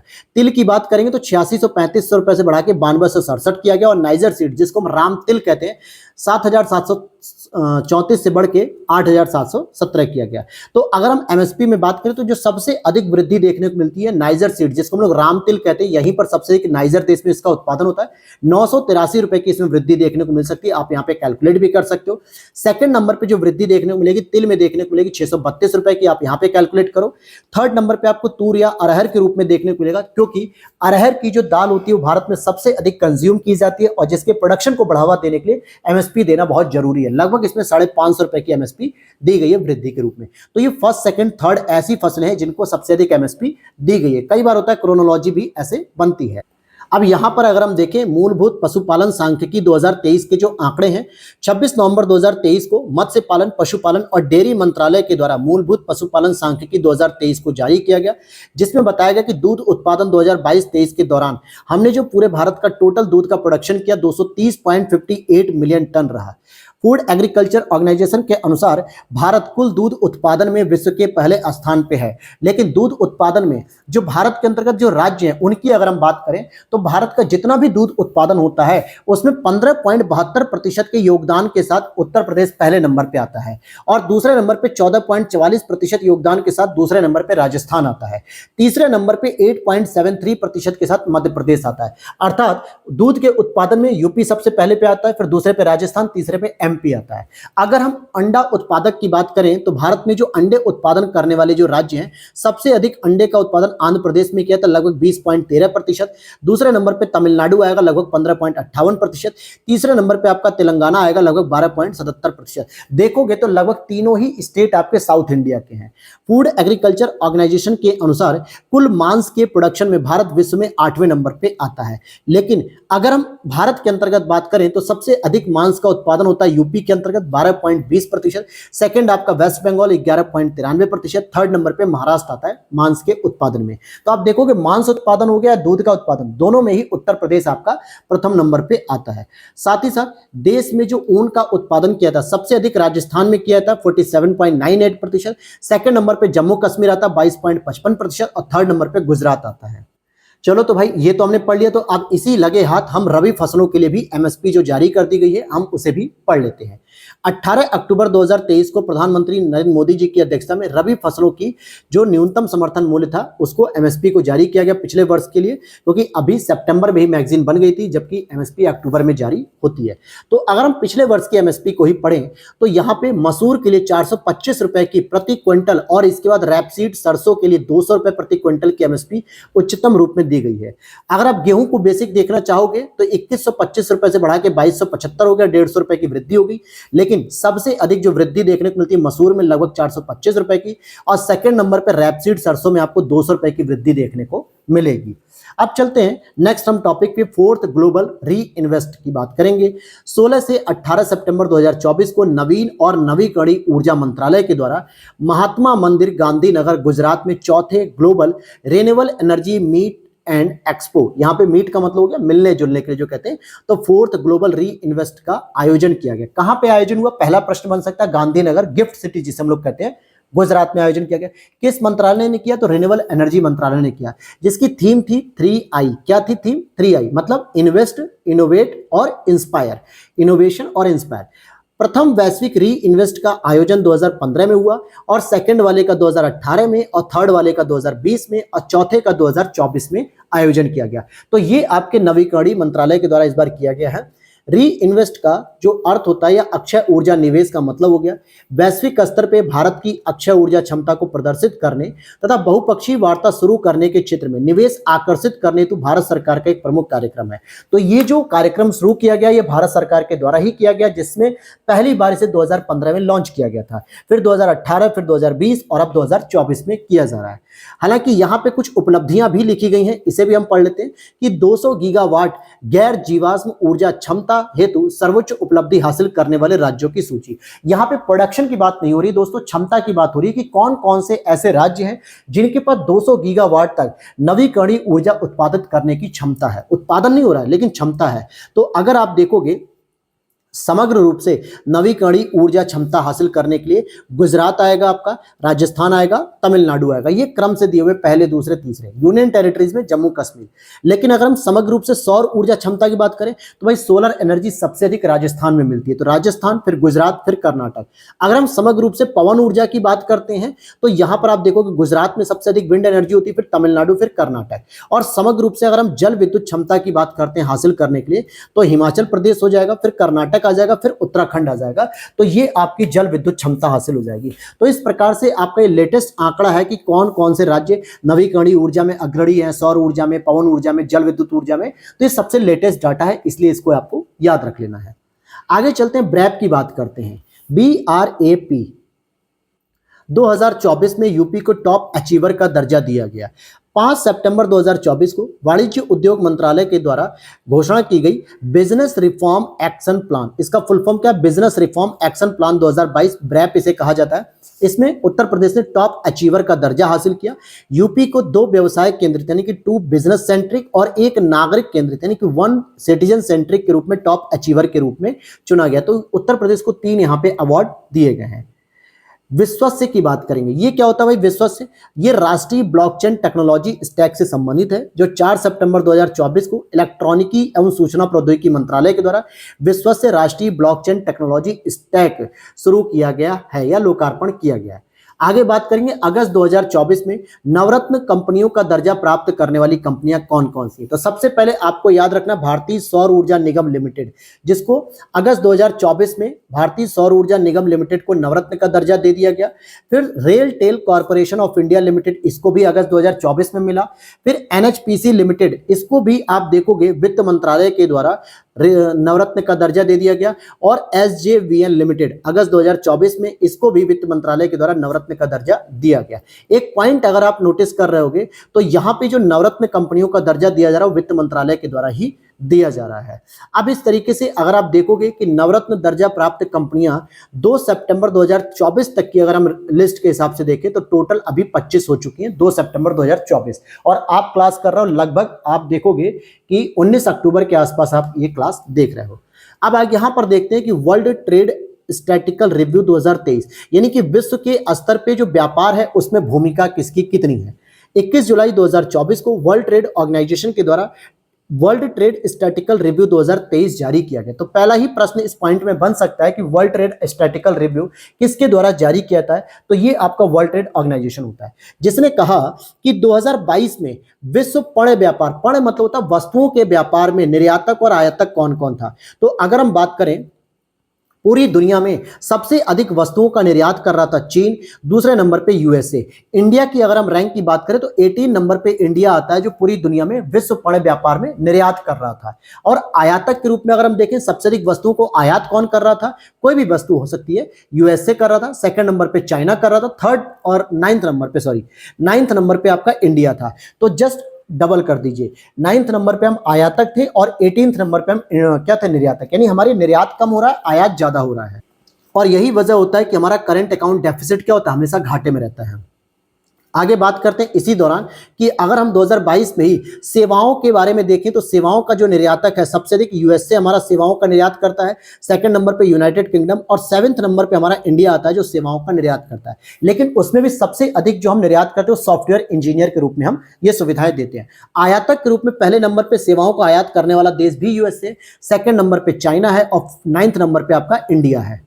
फिर इसके बाद देखते हैं 2022 में कृषि उत्पादों के निर्यात के संदर्भ में, अगर मान लो ये तो आपने समग्र रूप से देख लिया, चाहे वो किसी प्रकार की वस्तु हो सकती है, लेकिन अगर पूछा जाए कि केवल कृषि प्रोडक्ट की बात करें, एग्रीकल्चर प्रोडक्ट की बात करें, तो यूएसए ने सबसे अधिक एग्रीकल्चर प्रोडक्ट को निर्यात किया, फिर ब्राजील ने और फिर चीन ने। भारत को अगर हम देखें तो अर्जेंटीना के साथ 7वां नंबर दिया गया कि जो कृषि प्रोडक्ट को निर्यात करता है। उसके पीछे एक रीजन भी है कि भारत में अभी भी कृषि पे आधारित जो रॉ मटेरियल है वो हमारे इंडस्ट्री के लिए यूजफुल होते हैं, तो हम अपने यही प्रोडक्ट उसका कर लेते हैं प्रोडक्शन। और भारत में इतनी बड़ी जनसंख्या है कि एग्रीकल्चर प्रोडक्शन की जो जरूरत है वो भारत की क्षमताओं को पूरा करने के लिए कम पड़ जाती है। इसीलिए अभी हम क्या करते हैं कि भारत से बाहर कम मात्रा में निर्यात करते हैं। 2022 में कृषि उत्पादों के आयात में अगर आप देखोगे तो चीन ने सबसे अधिक आयात किया, फिर यूएसए ने और फिर जापान ने। भारत का यहां पर भी स्थान 7वां है, यानी कि 7वें नंबर पे ही हम देख सकते हैं कि भारत ने कृषि के प्रोडक्ट का आयात और निर्यात बराबर रूप से किया। अगर हम 2022 में केवल फूड की बात करें, फूड के निर्यात और आयात में भारत का स्थान 7वां और 8वां है। इसी तरीके से अगर हम देखें 2022 में खनन उत्पादों के शीर्ष आयातक देशों में भारत का स्थान चौथा होगा, जबकि शीर्ष पे चाइना है। और कपड़ा निर्यात में अगर हम टेक्सटाइल एक्सपोर्ट में बात करें तो शीर्ष निर्यातक हमारा देश भारत हो जाता है।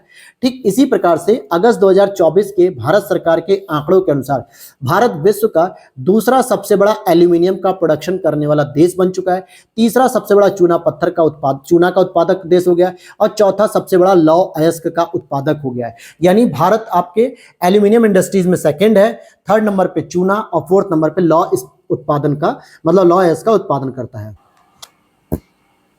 तो यहां पर हम देखेंगे भारत आपूर्ति श्रृंखला परिषद का उपाध्यक्ष बन गया है। एक काफी बड़ी महत्वपूर्ण उपलब्धि हासिल लगी है। केंद्रीय वाणिज्य और उद्योग मंत्रालय के अनुसार 31 जुलाई 2024 को भारत को आपूर्ति श्रृंखला परिषद यानी सप्लाई चेन काउंसिल का उपाध्यक्ष चुना गया। भारत तथा 13 अन्य हिंद प्रशांत आर्थिक ढांचा जिसको हम IPEF समझौते के तहत 3 आपूर्ति श्रृंखला का निकाय स्थापित किया जाता है, जिसमें आपूर्ति श्रृंखला परिषद होती है, संकट प्रतिक्रिया नेटवर्क होती है और श्रम अधिकार सलाहकार बोर्ड होता है। तो इसमें क्या होता है, भारत और भारत के साथ साथ जो इंडो पैसिफिक जो 13 कंट्रीज और होती है ना वो सभी इसमें शामिल होती है, टोटल 14 कंट्रीज। तो इसमें आपूर्ति श्रृंखला परिषद का उपाध्यक्ष भारत को बनाया गया है। अगर हम यहाँ पे देखें इन तीनों आपूर्ति श्रृंखला निकायों हेतु एक अध्यक्ष और एक उपाध्यक्ष का चुनाव किया था जो 2 वर्ष के लिए कार्यरत होते हैं। तो ये अध्यक्ष और उपाध्यक्ष ऐसे आप देख सकते हो, जैसे आपूर्ति श्रृंखला परिषद का जो अध्यक्ष है वो आपका यूएसए है और भारत को क्या बनाया गया, उपाध्यक्ष बनाया गया अभी इसी बार 2 साल के लिए। और 10 सितंबर 2024 को वॉशिंगटन डीसी में आपूर्ति श्रृंखला शिखर सम्मेलन सप्लाई चेन समिट का आयोजन किया गया। वहीं पर भारत को क्या बना दिया गया, आपको उपाध्यक्ष बना दिया गया। अब बात करेंगे ग्लोबल स्टार्टअप इकोसिस्टम इंडेक्स 2024 की बात करेंगे। तो जून 2024 में स्टार्टअप ब्लिंक द्वारा वैश्विक स्टार्टअप पारिस्थितिकी सूचकांक 2024 जारी किया गया। भारत ने 2023 की अपनी रैंकिंग 21वीं में 2 पायदानों का सुधार करते हुए 19वीं रैंकिंग हासिल की है और फर्स्ट नंबर पे यूएसए हो जाएगा, सेकंड नंबर पे यूके हो जाएगा। अगर हम भारत के 3 शहरों को बात करें तो बेंगलुरु को 8वां नंबर, नई दिल्ली को 11 और मुंबई को 20वां नंबर दिया गया जो टॉप 20 में शामिल है ग्लोबल स्टार्टअप इकोसिस्टम इंडेक्स के अंतर्गत। अगर हम बात करें एक और नए टॉपिक की कि मई 2024 में भारत के शीर्ष निर्यातक गंतव्य कहां पे है, मतलब कि भारत ने सबसे अधिक मई 2024 तक में कहाँ कहाँ पे सबसे अधिक निर्यात किया, तो सबसे अधिक हम यूएसए को निर्यात करते हैं कोई भी वस्तु को लेके। सेकंड नंबर पे आपका यूएई होता है, थर्ड नंबर पे आपका नीदरलैंड होता है, और फोर्थ नंबर पे आपका यूके हो जाएगा, और 5 नंबर पे आपका चाइना हो जाएगा। अब देख लेते हैं यहाँ पे सर्वाधिक जीआई टैग के साथ यूपी शीर्ष पर आ चुका है। तो उत्तर प्रदेश के बारे में ये भी इंफॉर्मेशन कलेक्ट कर, जिसमें अगर आप देखोगे कि अप्रैल 2024 में 75 भौगोलिक संकेतकों के उत्पादों के साथ यूपी जो है हमारा शीर्ष नंबर पे आ चुका है, क्योंकि 58 जीआई टैगों के साथ तमिलनाडु आपका सेकंड नंबर पे है। अब यहाँ पर बात करेंगे अप्रैल 2024 में यूपीआई के 6 उत्पादों को जीआई टैग प्रदान किया गया, जिसमें अगर आप बात करोगे बनारस की तिरंगी बर्फी और मेटल कास्टिंग क्राफ्ट कह सकते हो, लखीमपुर खीरी की जो थारू जनजाति की जो कढ़ाई है या थारू जनजाति की जो एम्ब्रॉयडरी है, साथ ही साथ बरेली का केन और बेम्बू क्राफ्ट हो गया, जरदोजी क्राफ्ट हो गया, और पिलकुआ हापुड़ का हैंड ब्लॉक प्रिंट हो गया। तो इस तरीके से अप्रैल में 6 और जीआई टैग दिए गए, और इस प्रकार से उत्तर प्रदेश आपका 75 जीआई टैग के साथ नंबर 1 हो चुका है इस समय। सेकंड नंबर पे तमिलनाडु आता है, और साथ ही साथ जो यूपी की जो 6 उत्पादों को नाबार्ड के द्वारा भी समर्थन प्रदान किया गया था। 2008-9 में यूपी के इलाहाबाद सुरखा अमरूद को पहला जीआई टैग प्रदान किया गया, यूपी के इलाहाबाद के सुरखा अमरूद को। एनर्जी स्टैटिक इंडिया 2024 की बात करेंगे तो मार्च 2024 में सांख्यिकी एवं कार्यक्रम कार्यान्वयन मंत्रालय के द्वारा एनर्जी स्टैटिक इंडिया 2024 नामक एक रिपोर्ट जारी की गई है। यहाँ पे देखेंगे भारत में जो सर्वाधिक कोयले का भंडार है ना, वो ओडिशा में, झारखंड में और छत्तीसगढ़ में। भंडार की बात कर रहा हूं मैं, उत्पादन की बात नहीं कर रहा हूं। जो देश के कुल कोयले भंडार में 69% हिस्सा अपना बनाए रखते हैं। आगे देखते हैं क्रूड ऑयल की अगर हम बात करें तो क्रूड ऑयल का जो भौगोलिक वितरण है हमारे यहाँ, अधिकतम भंडार आपको पश्चिमी अपतटीय क्षेत्रों में मिल जाएगा लगभग 33%, और इसके बाद असम आता है लगभग 23% का स्थान रखता है क्रूड ऑयल में। और प्राकृतिक गैस में अगर आप देखोगे तो अधिकतम भंडार भी आपको यहाँ पे भी पश्चिमी अपतटीय क्षेत्रों में मिल जाएगा, उसके बाद पूर्वी अपतटीय क्षेत्रों में देखने को मिल जाएगा। और मार्च 2023 तक की स्थिति के अनुसार देश की नवीकरणीय ऊर्जा की अनुमानित क्षमता के संदर्भ में सर्वाधिक जो हिस्सेदारी है वो राजस्थान की है। ध्यान से समझने वाली बात है कि यहाँ पर हम बात करेंगे क्षमता के संदर्भ में, न कि उत्पादन। तो आप अगर देखोगे मार्च 2023 तक के हिसाब से नवीकरणीय क्षमता में राजस्थान पहले नंबर पे आता है 20.3%, दूसरे नंबर पे महाराष्ट्र 11.79, और थर्ड नंबर पे गुजरात, फोर्थ नंबर पे कर्नाटक।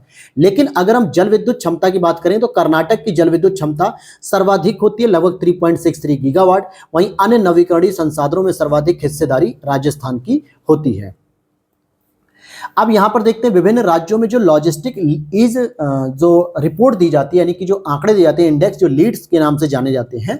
तो 16 दिसंबर 2023 को नई दिल्ली में विभिन्न राज्यों में लॉजिस्टिक ईज यानी लीड्स 2023 की रिपोर्ट जारी की गई, और लीड्स की परिकल्पना वर्ष 2018 में विश्व बैंक के लॉजिस्टिक प्रदर्शन सूचकांक के तर्ज पर की गई थी। यहां पर अगर हम श्रेणीबद्ध के रूप में देखते हैं तो लक्ष्य प्राप्त करने वाले जो अचीवर्स होते हैं उसमें हरियाणा, पंजाब, तेलंगाना और आपके यूपी भी शामिल होते हैं। तटीय क्षेत्रों में अगर आप देखोगे आंध्र प्रदेश और गुजरात होते हैं। लेकिन एस्पिरेंट की बात करें यानी एस्पायर की बात करेंगे तो बिहार इसमें शामिल होता है। अब आ जाते हैं हम अंतर्राष्ट्रीय घटनाक्रम की बात करेंगे, और अगले 15 से 20 मिनट या 25 मिनट में आपकी क्लास ये कंप्लीट हो जाएगी। वीडियो अच्छी लग रही हो तो लाइक करके जाना दोस्तों, साथ ही साथ चैनल पे पहली बार हो तो सब्सक्राइब जरूर कर लेना, और टेलीग्राम चैनल को ज्वाइन जरूर करना, क्योंकि वहां पर बहुत सारी मैं अपडेट आपको देता रहता हूं, चाहे पीडीएफ क्लास की हो या फिर पीडीएफ की हो या फिर अदर इन्फॉर्मेशन होती है, नोटिफिकेशन की होती है और लाइव सेशन की होती है, सारी इन्फॉर्मेशन वहां पर मिलती रहती है। और इस पीडीएफ को आप बाई कर सकते हो, वीडियो के नीचे दिए गए व्हाट्सएप नंबर पे व्हाट्सएप करो और वहां पे आपको सारी डिटेल मेरी टीम दे देगी। चलिए टॉपिक पे आते हैं। अंतर्राष्ट्रीय आर्थिक घटनाक्रम की बात करेंगे तो विश्व आर्थिक स्थिति और संभावनाओं की बात करेंगे, जो कि यूएनओ के द्वारा world economic situation and prospects सितंबर 2024 को जारी किया गया। यूएनओ ने क्या जारी किया? World economic situation and prospect सितंबर 2024 की रिपोर्ट जारी की, जिसमें विश्व की जीडीपी में इन्होंने कहा जो वृद्धि हो रही है 2022 में 3.1% है, 2023 में 2.7, 2024 में 2.7, 2025 में 2.7। क्योंकि अब हम इसमें जो भी 2-3 आंकड़े ऐसे पढ़ेंगे जिसमें भारत की ग्रोथ रेट बताई जाएगी पिछले 2-3 सालों की या आगामी 2-3 सालों की, और विश्व की बताई जाएगी। लेकिन जो यूएनओ ने world economic situation prospect report दी उसमें कहा कि भारत की जो जीडीपी है 2022 में 7.7 और 2023 में 7.9, फिर उसके बाद कमी देखने को मिली 2024 में 6.9, 2025 में 6.6 के आसपास रहेगी। ये आंकड़े देखो याद करने में प्रॉब्लम जरूर होगी, लेकिन जरूरी थे आंकड़े, इसलिए मैंने इसको लिखे हैं। कोशिश करो कि 2023 और 24 का तो कम से कम याद ही रख लेना, स्पेशली भारत का। अब बात करेंगे इंडिया डेवलपमेंट आउट अपडेट की बात करेंगे तो 3 सितंबर 2024 को वर्ल्ड बैंक ने इसे जारी किया। इसकी थीम है बदलते विश्व में भारत के व्यापार अवसर या बदलते विश्व के संदर्भ में भारत के लिए क्या व्यापारिक अवसर हो सकते हैं, जिसमें बताया कि भारत की जो जीडीपी ग्रोथ रेट होगी 2022-23 में 7% और 2023-24 में 8.4%, जो कि वर्ल्ड बैंक ने इसे जारी की है। बिजनेस रेडी या बी रेडी की बात करें तो दुनिया भर में कारोबारी माहौल पर वर्ल्ड बैंक की ये पहली फ्लैगशिप रिपोर्ट है। बी रेडी जो कि 10 विषयों पर केंद्रित होगी, जैसे व्यवसाय को खोलने के लिए क्या प्रक्रिया संचालित करने की, विस्तार करने इत्यादि से संबंधित किसी भी देश में क्या नियम हो सकते हैं। तो बी रेडी जो पहले प्रकाशित होती थी ना, डूइंग बिजनेस रिपोर्ट एक प्रकाशित होती थी, उसी में सुधार करते हुए उसको रिप्लेस करती है ये। यानी पहले डूइंग बिजनेस रिपोर्ट आती थी वर्ल्ड बैंक की, अब उसे हटा दिया गया, अब बी रेडी के नाम से एक रिपोर्ट आएगी। हालांकि अभी इसमें पायलट रिपोर्ट जारी की जाएगी पायलट प्रोजेक्ट के तौर पर, जो आगामी 3 वर्षों तक आएगी, 2024, 2025, 2026, 3 वर्षों तक ये जारी की जाएगी। अल्जीरिया की बात करते हैं। अल्जीरिया अभी न्यू डेवलपमेंट बैंक का 9वां सदस्य देश बन चुका है। 31 अगस्त 2024 को न्यू डेवलपमेंट बैंक एनडीबी के बोर्ड ऑफ गवर्नर्स की 9वीं वार्षिक बैठक का आयोजन केप टाउन साउथ अफ्रीका में आयोजित किया गया। इसी बैठक में अल्जीरिया को एनडीबी का 9वां सदस्य देश के रूप में स्वीकृत कर लिया गया। इससे पहले 2023 में मिस्र बना था, 2021 में यूएई था और 2021 में ही बांग्लादेश भी एनडीबी का सदस्य बना। एनडीबी क्या होता है? जो ब्रिक्स देशों के द्वारा मिलकर 2015 में इसकी स्थापना की गई थी न्यू डेवलपमेंट बैंक की, और वर्तमान में अब इसके 9 सदस्य हो गए। 5 तो आपके ब्रिक्स सदस्य ही हैं, जिसमें ब्राजील आएगा, रूस आएगा, इंडिया आएगा, चाइना आएगा, साउथ अफ्रीका आएगा। इन्होंने मिलकर 2015 में इसकी स्थापना की थी, लेकिन वर्तमान में 4 और सदस्य जुड़ चुके हैं, तो 9 हो गए हैं। इसी तरीके से अगर हम बिम्स्टेक की बात करेंगे तो यहां पर व्यापार को लेकर पहला शिखर सम्मेलन भारत में आयोजित किया गया। 6 से 8 अगस्त 2024 को न्यू दिल्ली में भारत में विदेश मंत्रालय एवं भारतीय उद्योग संघ CII के द्वारा संयुक्त रूप से इसे संचालित किया गया। और बिम्स्टेक की जो फुल फॉर्म होती है the Bay of Bengal initiative for multi sectoral technical and economic cooperation, यानी जो हिंद महासागर के जो क्षेत्र में जो भी देश आते हैं, छोटे छोटे जो कोस्टल रीजन के देश आते हैं, आइलैंड्स आते हैं, उन सभी के साथ मिलकर हम इसका शुभारंभ किए। और इसका शुभारंभ देखिए 1997 में किया गया था, स्पेशली सार्क को रिप्लेस करने के लिए, क्योंकि सार्क में पाकिस्तान जैसे खुरापाती देश होने की वजह से वो सक्सेस नहीं हो पाया। और अगर हम आगे बात करें, इसका उद्घाटन विदेश मंत्री डॉक्टर एस जयशंकर जी ने किया। बिम्स्टेक की स्थापना 6 जून 1997 को बैंकॉक घोषणा पत्र पर हस्ताक्षर करने के साथ ही शुरू हो गई। जब शुरू में इसकी स्थापना हुई थी तब इसका नाम था बिस्ट EC, अर्थात बांग्लादेश, भारत, श्रीलंका, थाईलैंड और आर्थिक सहयोग इसके अंतर्गत होना चाहिए। लेकिन आगे चल के हमने 22 दिसंबर 1997 को इसमें म्यांमार को शामिल किया और 2004 में इसको भूटान और नेपाल को भी इसमें हमने शामिल कर लिया। तो इसका जो पहला व्यापारिक स्तर पे जो शिखर सम्मेलन हुआ वो न्यू दिल्ली में आयोजित किया गया। अब बात करेंगे यहाँ पे और भी रिपोर्ट्स की, जैसे ADB बैंक के द्वारा अर्थात एशियन डेवलपमेंट आउटलुक एक लाया जाता है, जो 2024 की यह रिपोर्ट एशियन डेवलपमेंट बैंक के द्वारा लाई जाती है, जिसने थीम दी थी स्टडी ग्रोथ स्लोइंग इन्फ्लेशन, यानी कि धीरे धीरे हम अपनी ग्रोथ को बढ़ाएंगे और धीरे धीरे हम अपनी महंगाई को कम करेंगे। इंडिया की इन्होंने GDP बताई कि 2023 में 8.2%, 2024 में 7%, 2025 में 7.2%, यानी कमी होने के साथ वृद्धि भी देखने को मिलेगी। तो यहां पर अब हम देखते हैं वर्ल्ड इकोनॉमिक आउटलुक की बात करें। 16 जुलाई 2024 को इंटरनेशनल मॉनेटरी फंड के द्वारा यह रिपोर्ट जारी की जाती है। ध्यान देना, कई बार आप कंफ्यूज हो जाओगे कि आउटलुक बार बार आ रहा है, तो कौन सी संस्थान किस रिपोर्ट को जारी करती है, ये प्रश्न डायरेक्ट पूछा जाता है, तो जरा अच्छे से इसको रट लेना। और इसकी भी थीम थी कि global economy in a sticky spot.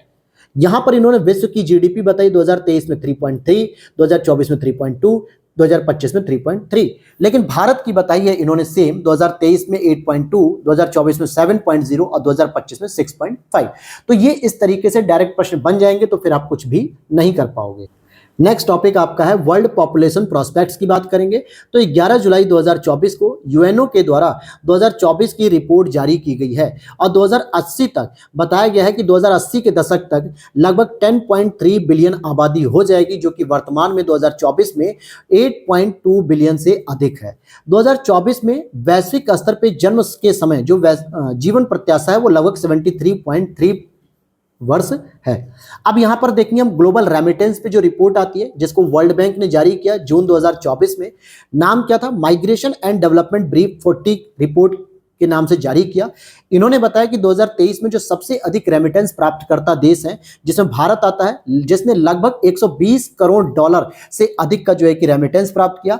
Mexico second number पे और थर्ड नंबर पे चाइना आता है। आगे बात करेंगे वर्ल्ड इन्वेस्टमेंट रिपोर्ट की बात करेंगे जो अंकटाड के द्वारा जारी की जाती है। UNCTAD United nation convention trade and development के द्वारा 1991 से प्रतिवर्ष ये जारी की जा रही वर्ल्ड इन्वेस्टमेंट रिपोर्ट। इसमें एफडीआई जो फॉरेन डायरेक्ट इन्वेस्टमेंट आते हैं उसके इनफ्लो और आउटफ्लो के बारे में एनालिसिस किया जाता है कि किसी देश के अंतर्गत एफडीआई कितनी आई अर्थात इनफ्लो कितना हुआ और उस देश ने किसी दूसरी जगह कितना आउटफ्लो किया। अगर हम थीम की बात करें तो निवेश सुविधा और डिजिटल सरकार थी। इन्होंने ये कहा कि 2023 में जो ग्लोबल एफडीआई इधर से उधर ट्रांसपोर्ट हुई उसमें लगभग 2% की कमी देखने को मिली है। अगर हम भारत की बात करें तो भारत का अगर हम आउटफ्लो लिस्ट में देखें मतलब भारत के बाहर कितनी देशों में जो है कि जीडीपी मतलब एफडीआई इन्वेस्ट किया है तो उस मामले में भारत 20वें नंबर पे आता है क्योंकि भारत के पास अभी इतना पैसा नहीं है कि हम ज्यादा से ज्यादा एफडीआई करें, बल्कि भारत को जरूरत क्या है इनफ्लो लिस्ट की, यानी हमारे यहाँ अधिक से अधिक एफडीआई को आना चाहिए और इस लिस्ट में हम 15वें नंबर पे जबकि पिछली बार हम 8वें नंबर पे थे 2022 में। तो इस बार कितना हमें जो है कि एफडीआई प्राप्त हुआ तो 28 बिलियन यूएस डॉलर हमें प्राप्त हुआ है। आगे देखते हैं ग्लोबल इकोनॉमिक प्रोस्पेक्ट जो कि जून 2024 में वर्ल्ड बैंक के द्वारा इसे भी जारी किया गया जिसमें 2023 में भारतीय अर्थव्यवस्था की जो ग्रोथ रेट है 8.2%, 2024 में 6.6%, 2025 में 6.7% इन्होंने बताई है। वर्ल्ड की जीडीपी में 2023 में 2.6, 2024 में 2.6, 2025 में 2.7 इन्होंने बता दी। आगे बात करेंगे जिग मुद्रा। ये क्या होता है ये जिग मुद्रा? अगर हम इसकी बात करते हैं तो अप्रैल 2024 में जिम्बाब्वे के केंद्रीय बैंक के द्वारा स्वर्ण समर्थित नई मुद्रा का संचालन प्रारंभ किया गया जो गोल्ड पे आधारित होगी और जिग की जो फुल फॉर्म होती है जिम्बाब्वे गोल्ड इसे कहा जाता है, इसका पूर्ण रूप है जिसने जिम्बाब्वे डॉलर को रिप्लेस कर दिया है। अब आगे देखते हैं ग्लोबल इलेक्ट्रिसिटी रिव्यू की बात करते हैं 2024 की। तो मई 2024 में एक यूएस संस्था एम्बर के द्वारा इसको जारी किया गया जिसने 2023 में वैश्विक विद्युत उत्पादन में कहा कि 30% का उत्पादन लगभग नवीकरणीय ऊर्जा का रहा है जो कि एक बेहतर संकेत है विश्व के लिए कि हम धीरे धीरे रिन्यूएबल एनर्जी की तरफ आगे बढ़ रहे हैं। 2023 में प्रति व्यक्ति सर्वाधिक विद्युत उपभोग कौन कर रहा है देश? 2023 में सबसे अधिक प्रति व्यक्ति सर्वाधिक विद्युत उपभोग करने वाले देशों में आपके कनाडा आता है पहले नंबर पे, दूसरा यूएसए, तीसरा दक्षिण कोरिया और भारत की बात करें तो भारत विश्व में 10वें नंबर पे आता है जहां पे प्रति व्यक्ति सर्वाधिक विद्युत उपभोग किया जाता है। ऐसे ही अगर हम देखते हैं 2023 में सौर ऊर्जा की तो चाइना नंबर 1 पे, दूसरा यूएसए, तीसरा इंडिया और चौथा जापान हो गया। 2023 में पवन ऊर्जा की बात करेंगे तो चाइना फर्स्ट पे, यूएसए सेकंड पे और जर्मनी थर्ड पे और भारत 5 नंबर पे हो जाएगा। और कोयले से सर्वाधिक विद्युत का उत्पादन चीन, फिर भारत, फिर यूएसए। तो ये विश्व के स्तर पे भी बताया गया है कि भाई सौर ऊर्जा के उत्पादन में भारत तीसरा नंबर पे आ ही चुका है जापान को पीछे करते हुए। पवन ऊर्जा में भारत 5वें नंबर पे, कोयले के उत्पादन भारत दूसरे नंबर पे है। अदर फैक्ट के रूप में अगर हम देखें तो कार्बन डाइऑक्साइड के उत्सर्जन में भी चाइना पहला, दूसरा यूएसए और थर्ड नंबर पे हमारा भारत भी पीछे नहीं है। वर्ल्ड की बेस्ट कंपनी की जो रिपोर्ट है वो टाइम मैगजीन के द्वारा जारी की गई है 13 सितंबर 2024 को, जिसमें टॉप 3 कंपनी में इन्होंने बताया रैंक फर्स्ट के रूप में एप्पल को दिखा और रैंक 2 जो कि आयरलैंड की कंपनी एक्सेंचर और रैंक 3 आपकी माइक्रोसॉफ्ट कंपनी है। भारत की अगर हम टॉप मोस्ट कंपनी की बात करेंगे तो ऑल ओवर वर्ल्ड में रैंक 112 यानी कि 112 नंबर पे HCL टेक्नोलॉजी को मिला और 119 रैंकिंग मिली है इन्फोसिस को और रैंक 134 मिली है विप्रो को जो कि भारत के अंतर्गत 1, 2, 3 के नाम से जाने जाएंगे रैंक में। इसी तरीके से अब हम यहाँ पे कुछ अमीरों की लिस्ट देख लेते हैं दोस्तों, जिसमें हुरून इंडिया रिच लिस्ट 2024 की बात की जा रही है। अगर हम इंडिया के अंतर्गत अमीरों की बात करेंगे जो कि 29 अगस्त 2024 को हुरून इंडिया के द्वारा जारी किया, इन्होंने बताया कि रैंक 1 पे आते हैं आपके गौतम अडानी क्योंकि इनके पास सबसे अधिक पैसा है, रैंक 2 पे मुकेश अंबानी का नाम आता है, रैंक 3 पे शिव नाडर का नाम आता है। जबकि इसी लिस्ट में सबसे कम उम्र के एक अरबपति व्यक्ति का नाम आता है जो कि जेप्टो, आपने सुना होगा ब्लिंकिट, जेप्टो 10 मिनट में डिलीवरी करते हैं लोग, डिलीवरी प्लेटफॉर्म है ये। कैबल्य बोहरा जो कि 21 वर्ष के और ये अरबपति व्यक्ति है। अगर हम बात करें ग्लोबल रिच लिस्ट की बात करें हुरून में ही, अभी हमने इंडिया के रिच लिस्ट की बात की, अब हम यहां पर ग्लोबल की बात करेंगे तो 26 मार्च 2024 को इन्होंने जारी किया और न्यूयॉर्क को दुनिया के अरबपतियों की राजधानी का भी खिताब मिल गया। पहली बार हुआ है कि मुंबई को एशिया के अरबपतियों की राजधानी का खिताब दिया गया। पहले नंबर पे वर्ल्ड में एलन मस्क हैं, दूसरे नंबर पे जेफ बेजोस हैं, थर्ड और 10 नंबर पे आपके मुकेश अंबानी आएंगे और 15 नंबर पे गौतम अडानी आ जाएंगे। अगर अभी आप देखोगे कि हुरून इंडिया की जो भारत की रिच लिस्ट थी उसमें रैंकिंग अलग थी और इसमें रैंकिंग अलग होती है विश्व में। तो यहाँ पे क्या होता है, इनके मानक अलग होते हैं, क्राइटेरिया अलग होते हैं, इसलिए इनकी रैंकिंग ऊपर नीचे हो जाती है। लेकिन भारत के जो टॉप मोस्ट दो जो अरबपति है वो मुकेश अंबानी और गौतम अडानी ही। इसी तरीके से अगर आप देखोगे यहाँ पे, इसी तरीके से आप यहां पर भी देखना चाहोगे कि विश्व के अरबपतियों की एक और सूची जारी की गई जो हुरून इंडिया के द्वारा नहीं बल्कि फोर्ब्स के द्वारा जारी की गई अप्रैल 2024 में, जिसने बताया कि सबसे अधिक अमीर आदमी है बर्नार्ड अर्नॉल्ट है, सेकंड नंबर पे एलन मस्क आते हैं, थर्ड नंबर पे जेफ बेजोस आते हैं। इंडिया के अंतर्गत रैंक 9 नंबर पे मिलेंगे मुकेश अंबानी जी और रैंक 17 नंबर पे मिलेंगे गौतम अडानी जी। ये दो व्यक्ति का नाम याद रखना है। ग्लोबल यूनिकॉर्न इंडेक्स 2024 की बात करें तो 9 अप्रैल 2024 को यह जारी की गई और जिसमें इन्होंने बताया कि जो विश्व के स्तर पे सबसे अधिक यूनिकॉर्न है वो यूएसए में है 703, चाइना में 340 और भारत में 67 यूनिकॉर्न केवल है। शीर्ष यूनिकॉर्न कंपनी की बात करेंगे तो बाइट डांस जो कि चाइना की सबसे बड़ी यूनिकॉर्न कंपनी है, स्पेस एक्स सेकंड नंबर पे और ओपन एआई थर्ड नंबर पे आती है। तो ये थी आपकी दोस्तों पूरी की पूरी इकोनॉमी की हमारे शॉर्ट नोट्स की क्लास कंप्लीट हो चुकी है। इसकी पीडीएफ आप डिस्प्ले पे दिए गए नंबर पे व्हाट्सएप करके ले सकते हैं, हालांकि ये पीडीएफ आपको पेड मिलेगी, ठीक है।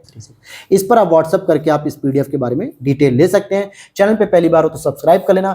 अभी तक हमने लगभग सारे टॉपिक कवर कर लिए हैं, बस अब आपके जो दो बड़े सेगमेंट बच रहे हैं उस पर भी रेगुलर आपको क्लास मिल जाएगी, जैसे संक्षिप्त वाला जो मिलता है, संक्षिप्तियां जिसे हम कहते हैं, जैसे पुरस्कार वगैरह सारी चीजें होती हैं, और साथ ही साथ स्टार्टिंग का जो अपडेटेड होता है जिसे हम सूक्ष्म दृष्टि कहते हैं। तो ये दोनों ही क्लासेस आपको जल्दी ही 1 से 2 दिन के अंदर मिलेंगी। हम पूरी कोशिश कर रहे हैं कि एक ही वीडियो में पूरी की पूरी एक क्लास को कवर किया जाए। अगर संक्षिप्तियों का सेगमेंट अगर थोड़ा बड़ा होगा तो हम उसे 2 क्लास में कन्वर्ट कर लेंगे। तो मिलते हैं नेक्स्ट वीडियो में। जय हिंद, जय भारत।